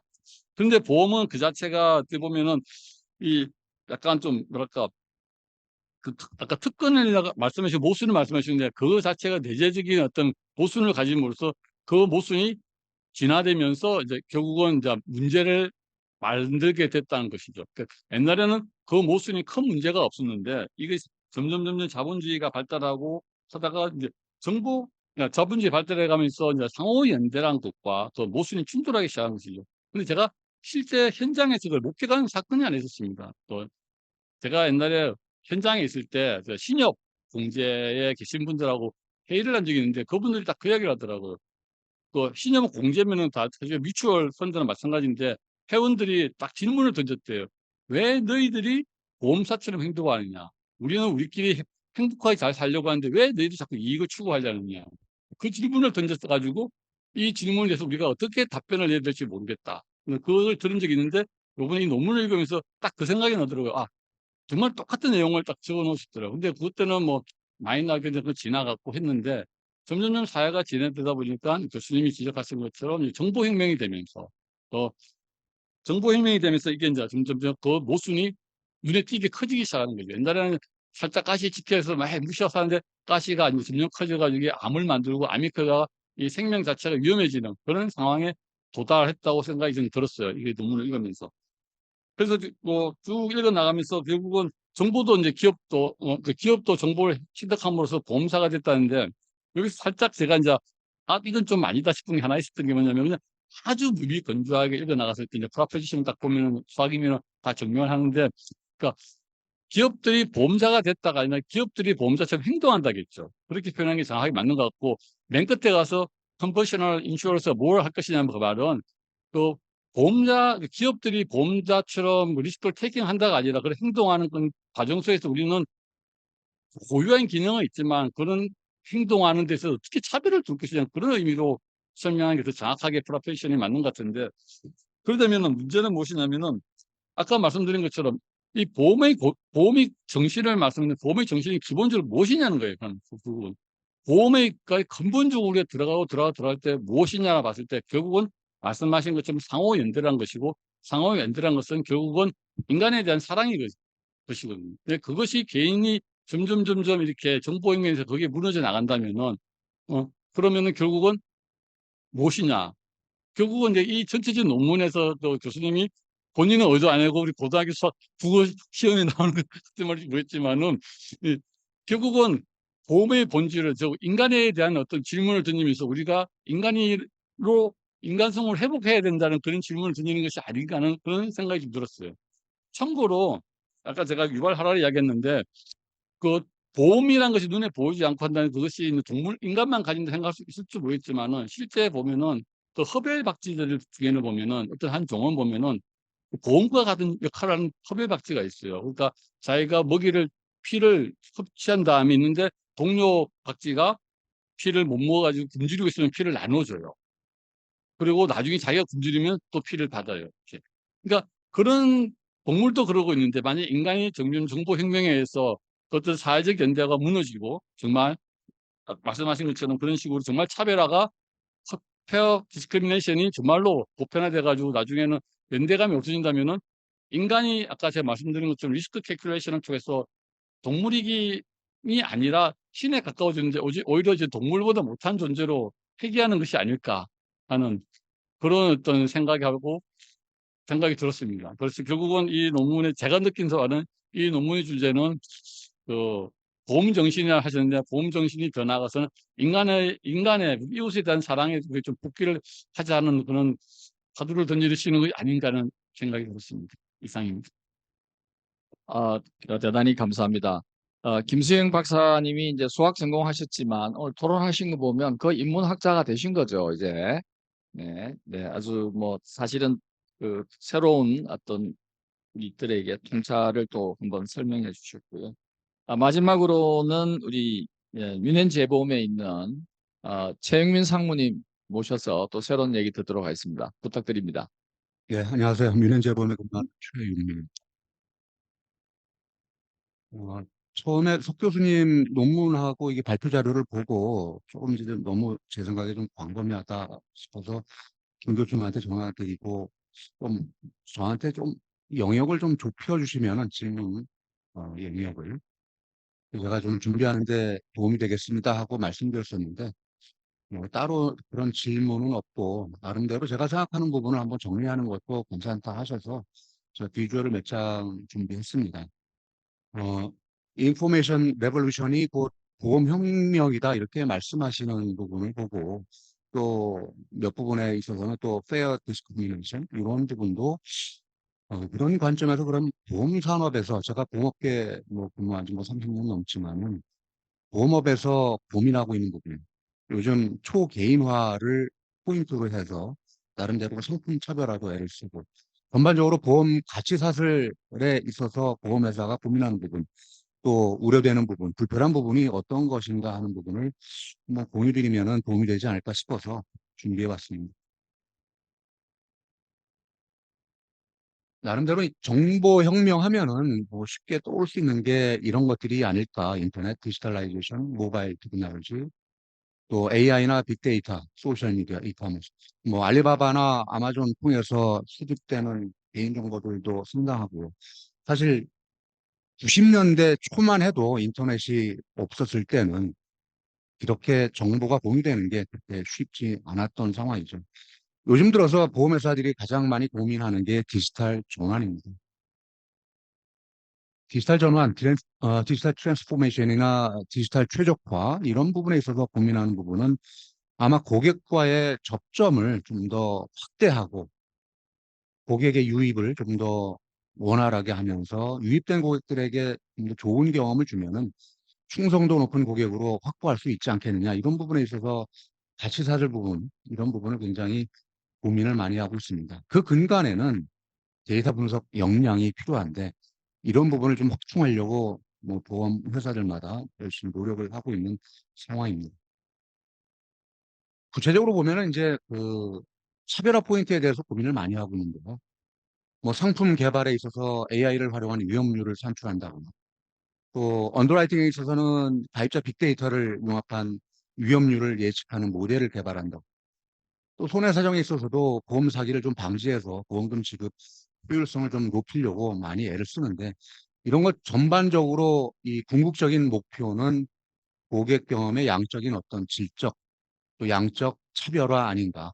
이를 통해서 상품도 다양화하고 보험료 결제 프로세스도 혁신을 이루고 또 출구 모델, 손해사정 프로세스도 단축을 해서 나름대로 보험 회사들마다 차별화를 이루려고 노력을 하고 있는데 이와 관련해서 정보혁명의 효과가 어떤 것들이 있을까 한번 고민해 봤습니다. 뭐 긍정적인 효과 또 우려되는 상황 뭐 한 5가지씩 좀 제가 조사를 해봤는데요. 보험회사들이 인수심사하는 데 있어서는 데이터를 기반으로 해서 데이터가 주도하는 인수심사를 주로 모델을 개발을 하려고 하고 있습니다. 또 리스크 평가에 있어서도 고객의 어떤 패턴, 소비 패턴, 성향, 어떤 트렌드를 분석을 하고 상관관계를 분석을 해서 리스크 평가를 좀 더 효율적으로 한다든지 또 고객의 경험을 좀 더 좋게 갖고 가고자 뭐 초개인화, 또 테일러, 고객 개인에 맞춘 어떤 상품을 개발한다든지 또 클레임 프로세스 자체를 좀 더 효율적으로 해서 AI가 판단해서 지급하는 어떤 아주 간편하고 뭐 신속하게 지급 결제가 이루어진다든지 이런 모델들을 우리 정보혁명의 좋은 영향으로 볼 수 있지 않을까 생각하는데요. 그 반대로 우려되는 상황은 데이터 프라이버시 컨설입니다. 나름대로 보유하는 정보의 양이 좀 많다 보니까 개인정보 유출에 대한 우려도 있고 이에 따른 배상 책임에 대한 우려도 함께 따르고 있는 상황입니다. 또 요즘 들어서 많이 나오죠. 그 언더라이팅이나 프라이싱에 대한 알고리즘. 이게 과연 공정하냐? 개인적인 차별을 두고 제시되는 이런 것들이 알고리즘 자체가 정말 공정하게 이루어진 논리적인 어떤 균형을 이루고 있느냐 이런 부분에 대한 고민도 없지 않아 있습니다. 뭐 여러 이제 감독 기관에서는 이 감독에 대한 어떤 문제점도 뒤늦게 좀 나타나는 게 현실이고요. 또 우리나라에서는 조금 지지부진하긴 하지만 외국의 경우에는 이제 인슈어테크들이 빅데이터를 기반으로 한 다양한 위험률 산출, 또 상품 개발 이를 통해서 현재의 어떤 보험회사들을 좀 위협하는 상황까지도 오고 있는 상황입니다. 마지막으로 이런 상황에서 그러면 디지털 전환에 가장 우려가 되는 부분, 고객을 중심으로 이 디지털 전환의 이해 당사자들을 한 4가지로 제가 한번 정리해 봤습니다. 감독기관, 보험 소비자, 보험회사, 그 보험 소비자, 보험회사와 함께 협업할 수 있는 인슈어테크나 빅테크와 같은 파트너. 내 이해 스테이크 홀더별로 나름대로 관심 있게 지켜보는 어떤 포인트들이 어떤 것들이 있을까? 여기에서 나름대로 진척도 개선 포인트를 한번 잡아갈 수 있지 않을까 생각을 해봤습니다.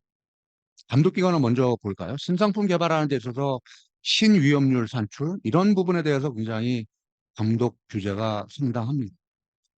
유럽이나 호주, 어, 미국과 달리 우리나라는 위험률 산출에 있어서 그 모니터링하는 어떤 그 방식도 굉장히 좀 까다롭고 또 채널별 상품 구분에 있어서도 좀 독특하다고 볼 수 있습니다.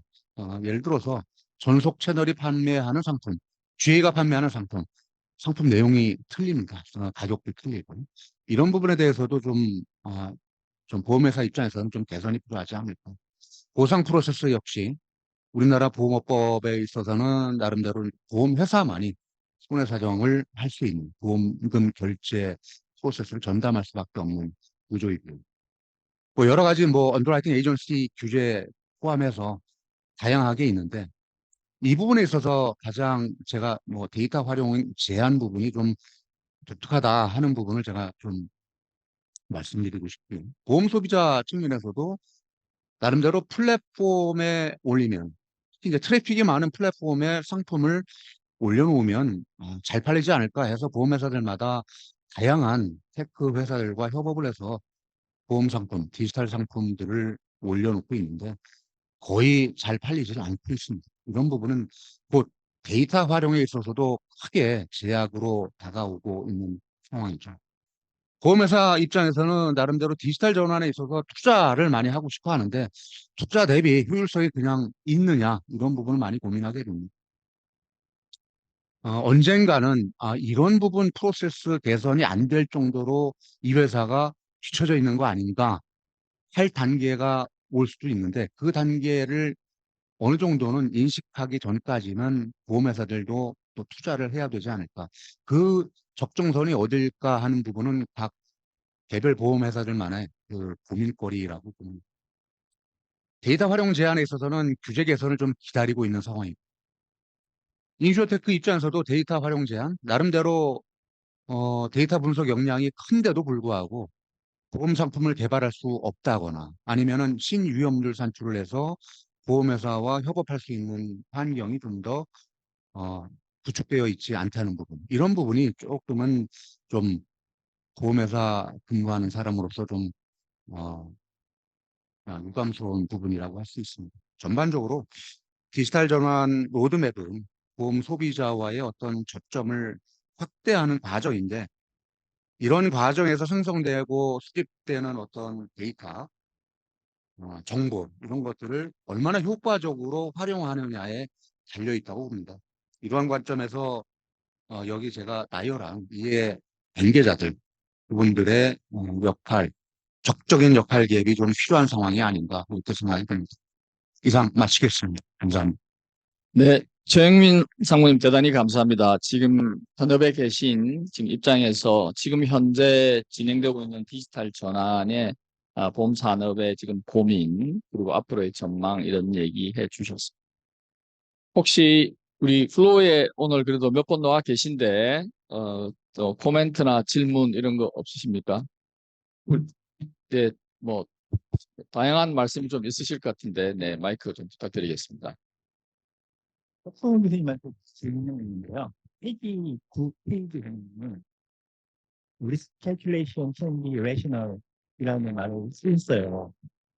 비하면 이제 부산 가능이라는 말씀인데 제 생각엔 캘큘레이션하고 레이셔널리티하고는 거의 등치적인 말 같은데 이 말 자체에는 약간 형용무슨 오시모런적인 부분이 있는 것 같은데 좀 설명 좀 해주시면 감사하겠습니다.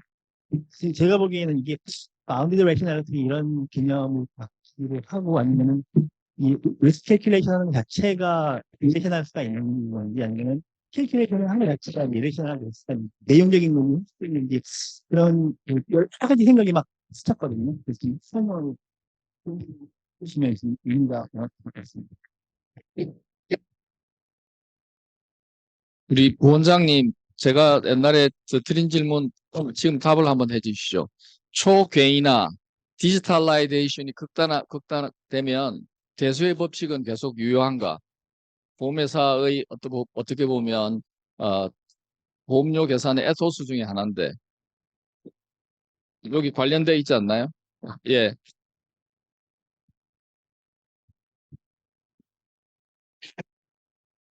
그 초개인화가 어디까지를 의미하느냐의 문제겠죠. 그러니까 지금도 실제로 보면 보험회사들이 여러 가지 다양한 상품을 팔고 또 하나의 상품에서 팔더라도 초개인화는 이렇게 얘기하겠습니다. 모든 개인의 리스크를 다 개별적으로 다 캘큘레이트 할 수 있다고 보는 거예요.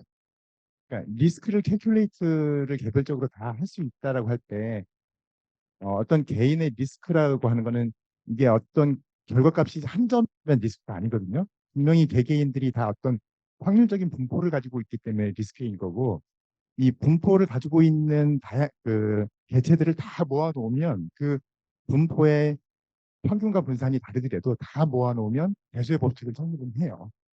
그래서 초개별화된다. 즉 개인이 리스크를 가지고 있는 한 그 리스크를 모아놓으면 배수의 법칙을 성립하는 겁니다. 통계학과 교수님들은 이 잡 때문에 그런지 계속 성립한다고 얘기하시는데, 자, 그 논의는 이제 좀 차후에 좀 하도록 하고요. 네. 다음에 저기 부원장님이 한 발제해 주셔야 됩니다. 네, 그 내용 제가 사실은 정보혁명과 관련된 내용이고요.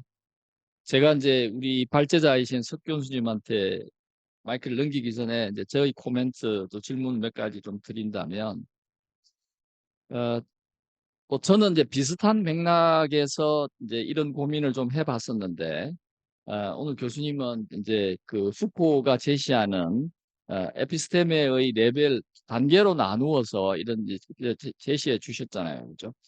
근데 우리가 보험이라는 의 에소스는 뭐냐 면 사실은 리스크 트랜스퍼 기능에 있다고 보면 지금은 캘큘레이션에 관련된 좀 초점만 두었는데 위험을 전가하고 그다음 위험을 우리가 인수하고 보험이 위험을 인수하는 주체라고 보면 모든 기업이 개별 리스크를 캘큘레이션 할 수 있다고 봐요. 예를 들면 어떤 사람의 신용도를 우리가 지금 은행에서 지금 사실은 어느 정도 등치기로 하는데 우리가 그걸 전체 뭐 100만 명을 순으로 쭉 세운다고 봤을 때 그렇게 해서 거기에 대한 이자율을 차별화 다 한다고 보면 일종의 여기서 말씀하신 페어 디스크리미네이션을 하시는 거죠. 그렇죠?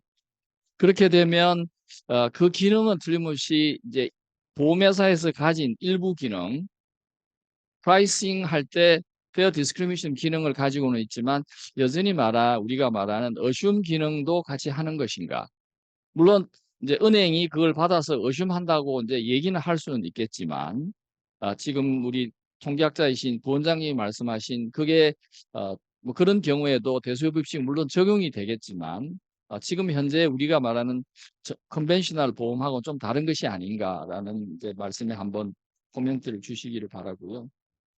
그리고 다른 하나는 이제 많은 논의가 지금 이제 약간 생명보험, 장기보험을 관점에 많이 두고 말씀을 하셨어요. 예를 들면 종교와 지금 이제 마지막에 앞으로 보험회사가 어떻게 갈 거냐라고 할 때 이제 종교가 우리의 좀 식사쯤 있지 않느냐. 종교는 death, 그죠? 죽음과 관련되어 있는 비즈니스니까 사실은 생보 비즈니스와 관련되어 있는 거죠.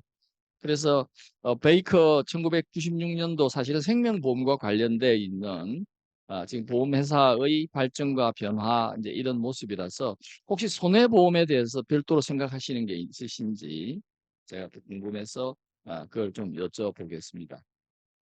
그 외에 뭐 아까 시간이 조금 뭐 부족해서 말씀하지 못하신 거 마무리해서 같이 한번 다 말씀해 주시면 좋겠습니다.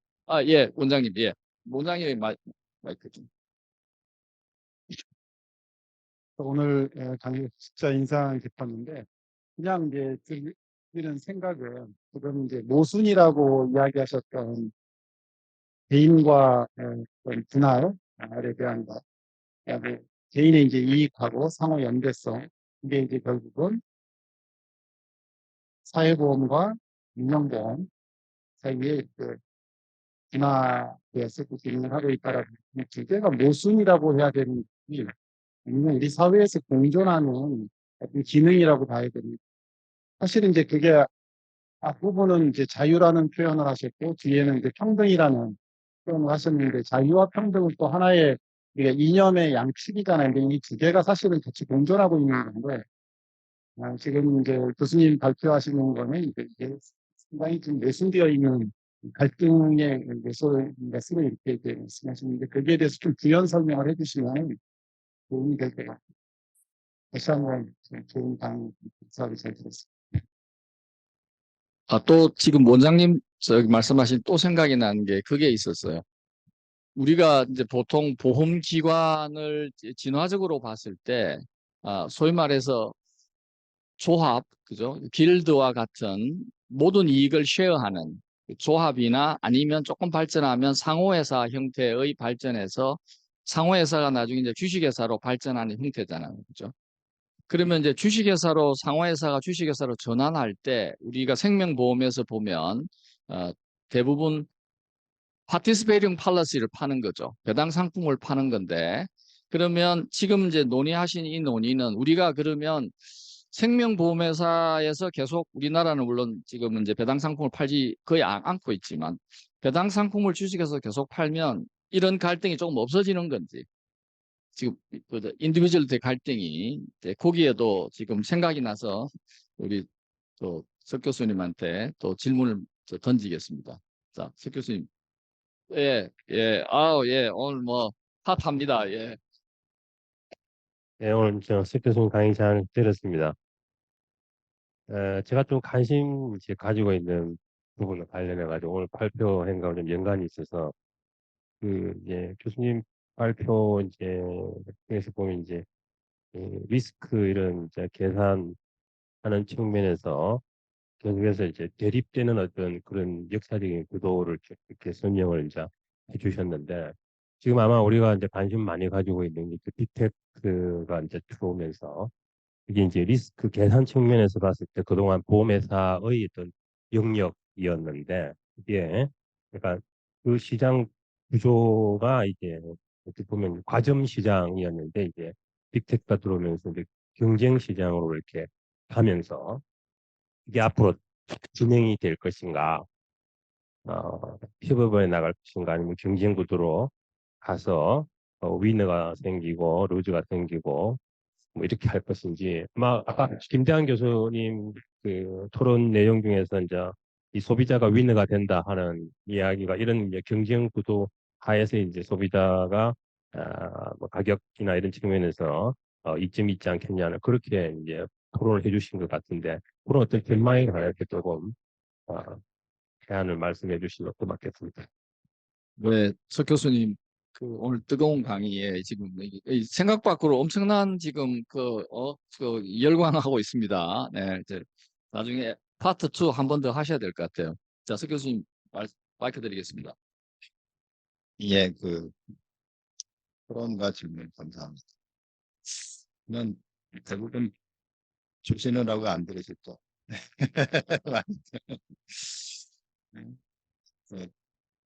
세 분 토론 우선 잘 들었고요.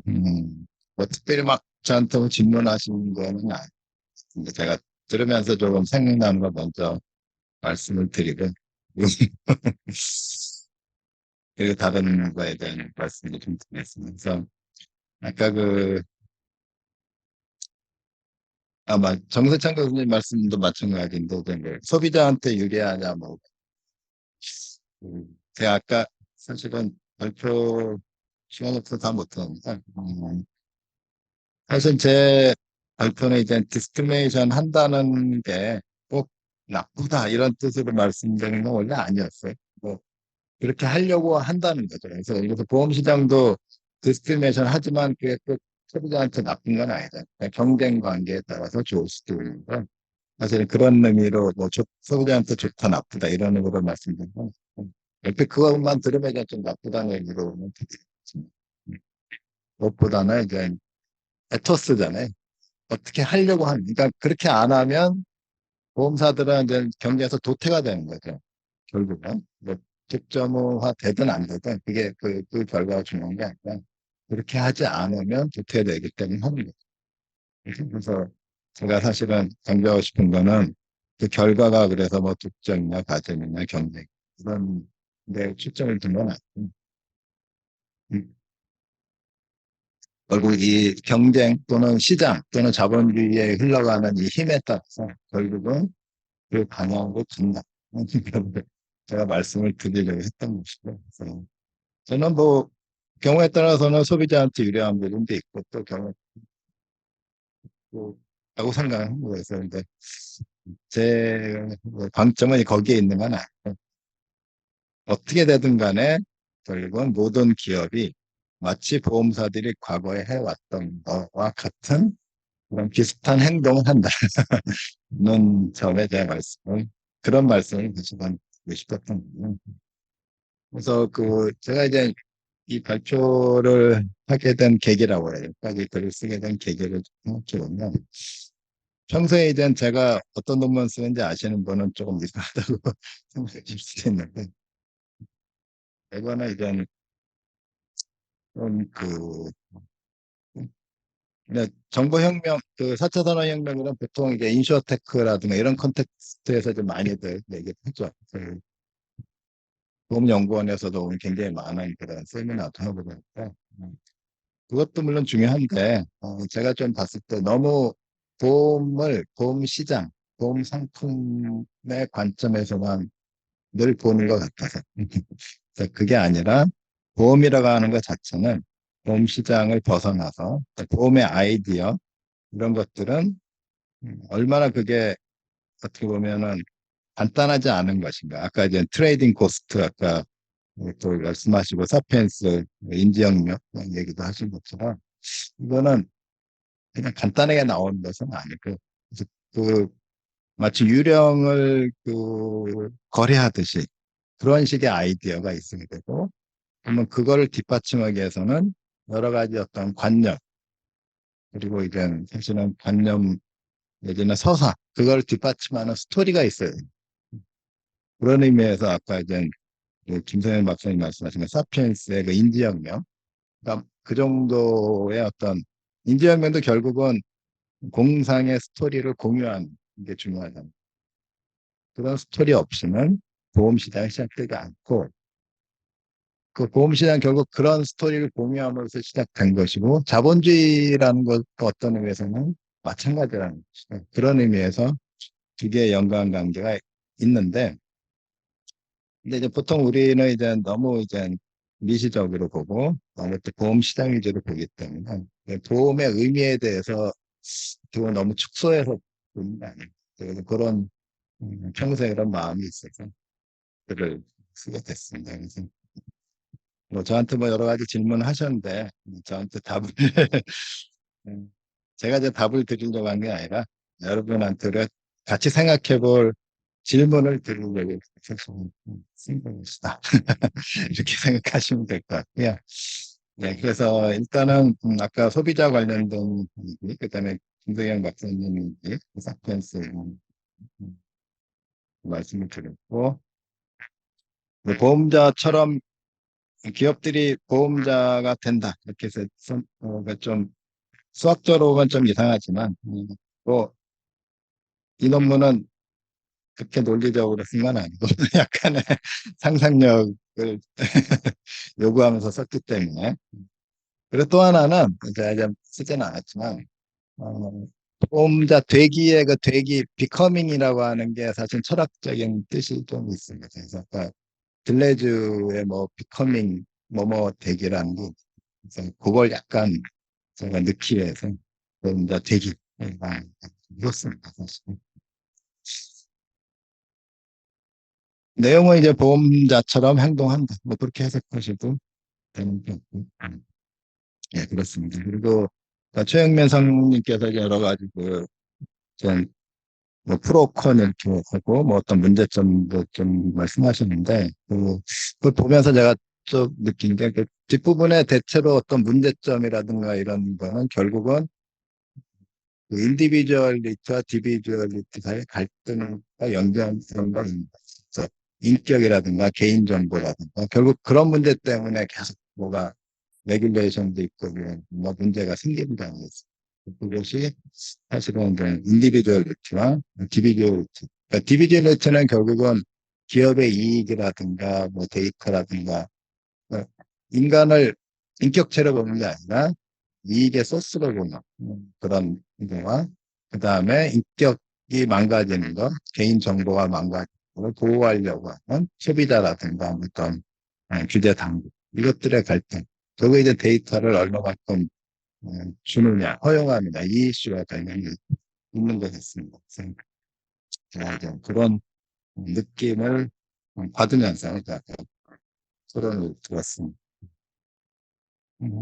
그리고 김원세 교수님께서 말씀하시니까 리스크 트랜스퍼가 중요하다고 보험 에토스에서 이제 리스크 트랜스퍼이시고 fully fair discrimination 되면 보험을 좀 어시움할 수 있는 그래서 보험 어시움은 사실은 둘 사이에 계약만 하면 되는 거니까 저는 일단 원칙적으로 이렇게 생각하고 아까 이제 풀링하고 좀 관련이 있는 것도 같아요. 그래서 이렇게 뭐 분포가 달라도 풀링을 하면 대세법칙, 뭐 우리가 아는 원래 대세법칙은 아니어도 변형된 대세법칙은 생기겠죠. 어차피 대세법칙에서 중요한 거는 리스크가 서로 같이만 아니면 콜레이션만 아니면 리스크는 쪼니까. 근데 이제 제가 그거 들으면서 좀 생각이 났던 거는 풀링이라고 하는 건 결국은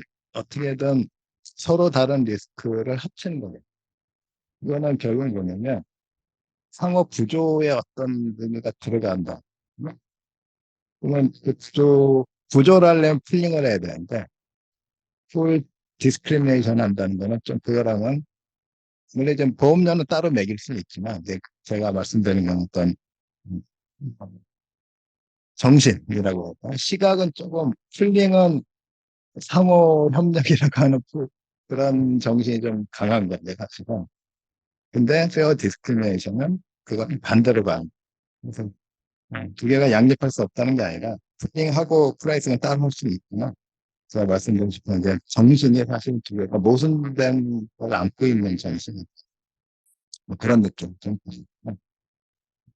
제가 종교 관련돼서 말씀드린 건 우리가 주로 생명보험, 생명 이슈이기 때문에 이제 생명보험 관련된 건데, 사실 이제 모랄 해저드나 이런 거는 꼭 그 생명보험과 관련된 이슈 같습니다. 그래서 톰 베이커의 논문이나 이런 걸 보면 특히 모랄 해저드에서 관심을 가졌던 건 도박 이슈다. 기독교가 그러니까 이제 인간의 생명에 대해서 이건 신의 섭리가 보험이 인간이 신의 섭리에 간섭한다. 이런 거 이제 생명보험과 관련된 거. 저랑 좀 별도로 도박이라고 합니다. 그러니까 손해보험의 이제 도박의 이슈로 또 보는 거죠. 그래서 종교, 특히 기독교, 신교는 이제 도박에 대해서 굉장히 부정적이에요. 이 도박, 그러니까 보험을 우리가 보통 생각하는 리스크 헤지로 보는 게 아니라 도박의 일종으로 보는 거죠. 그런 의미에서 신교, 종교와 기독교, 신교와 갈등이 그것도 있습니다. 또 말씀은 안 드렸지만. 그래서 바로 그 컨텍스트에서 나오는 게 모랄 해저드라 합니다. 모랄 해저드는 바로 우리 보험은 도박을 하지 않는 거다. 도박은 모랄 해저드. 도덕적으로 타락한 것이다. 바로 그 단어가 그 컨텍스트에서 나오거든요. 그래서 사실은 꼭 생명과 관련된 생명보험뿐만 아니라 손해보험 그런 의미에서 중요하다. 볼수 있군요.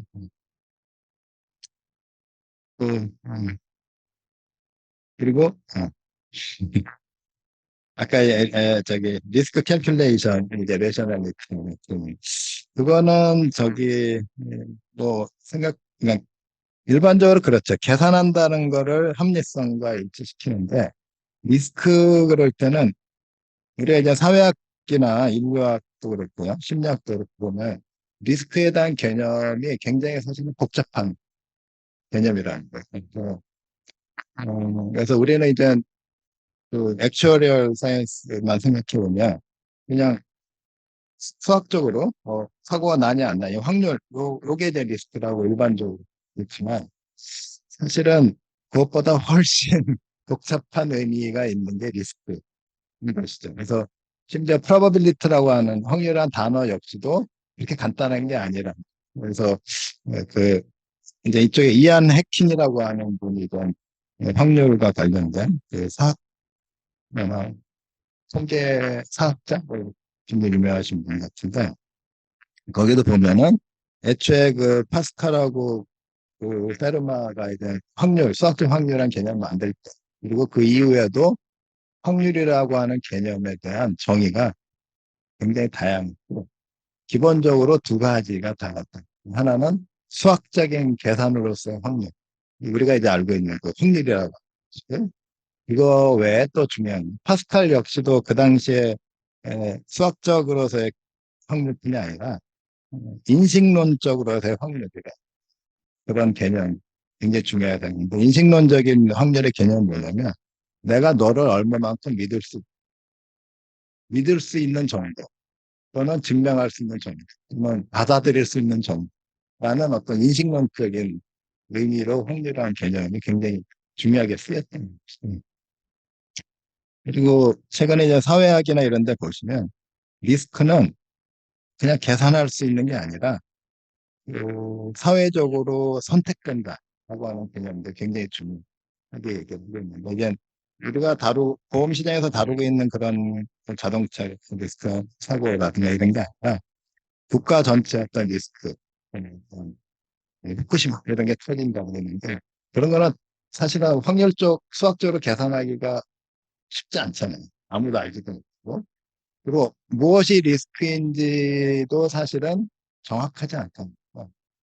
그래서 사회적으로 리스크는 선택된다라고 하는 그런 게 굉장히 중요한 사회학이나 이제 인류학에서는 그 의미가 뭐냐면 어떤 게 리스크인지 아닌지는 원래 있는 게 아니라 그 사회가 선택하는 거죠.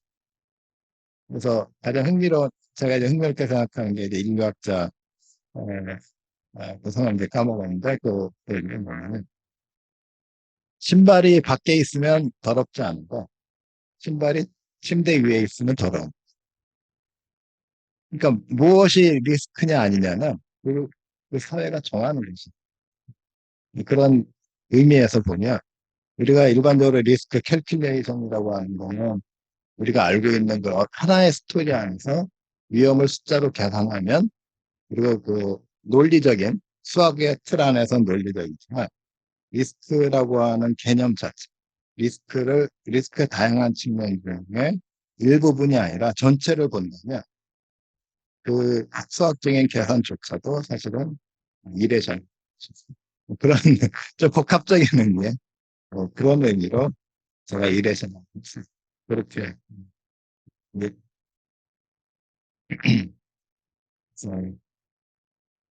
그러니까 그 리스크 캘큘레이션은 원래 배보의 그 레셔널 캘큘레이션이라고 하는 표현에 조금 배운 위해서 제가 좀 갖고 온 거고요.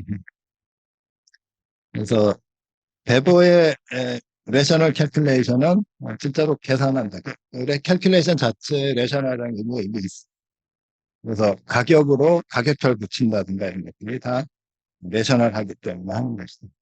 그렇지만 사실은 리스크라고 하는 거는 개념이 어려운 거기 때문에 그거에 아무리 합리적인 것으로 보이는 걸 붙인다 해도 사실은 그 자체가 합리적이라 확신할 수 없다.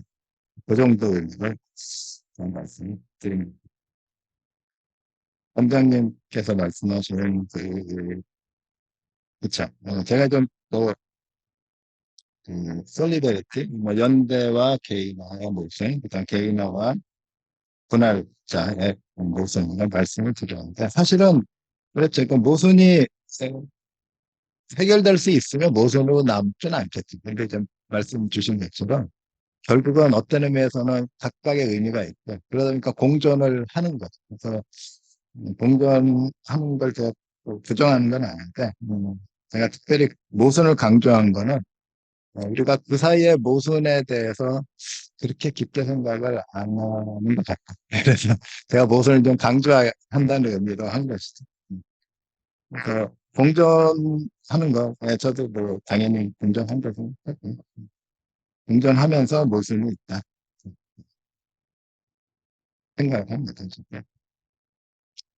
또 아까 정세창 교수님 말씀하신 것도 사실 좀 답이 된 것 같은데, 누가 뭐, 그러니까 제가 전망하는 거는 저는 뭐, 개인적으로는 뭐 독과점 이렇게 가지는 않을 걸로는 보지만, 이제, 뭐 근거가 뭐냐, 이러면 제가 말씀드릴 수 있고, 다음으로. 근데 이제 누가 위너냐, 노자냐, 이거는, 그러니까 이게 그러니까 이제 디스크리미네이션 하는 게 소비자한테 꼭 안 좋은 거냐, 그거는 아니다. 제가 이제 그걸 말씀드리려고 생각합니다. 답을 드리겠습니다. 제가 또 빼놓은 게 있는데, 이건도 못했습니다. 네, 서 교수님, 긴 뭐 답변, 그리고 추가적인 설명 대단히 감사합니다. 오늘 제43회 산학 세미나는 지금까지 어느 결을 달리해서 좀 더 거시적이고 그리고 좀 광범위한 그 철학적 또는 역사적 보험이라는 그 에토스에 관련돼서 석승훈 교수님께서 훌륭한 발표를 해주셨습니다.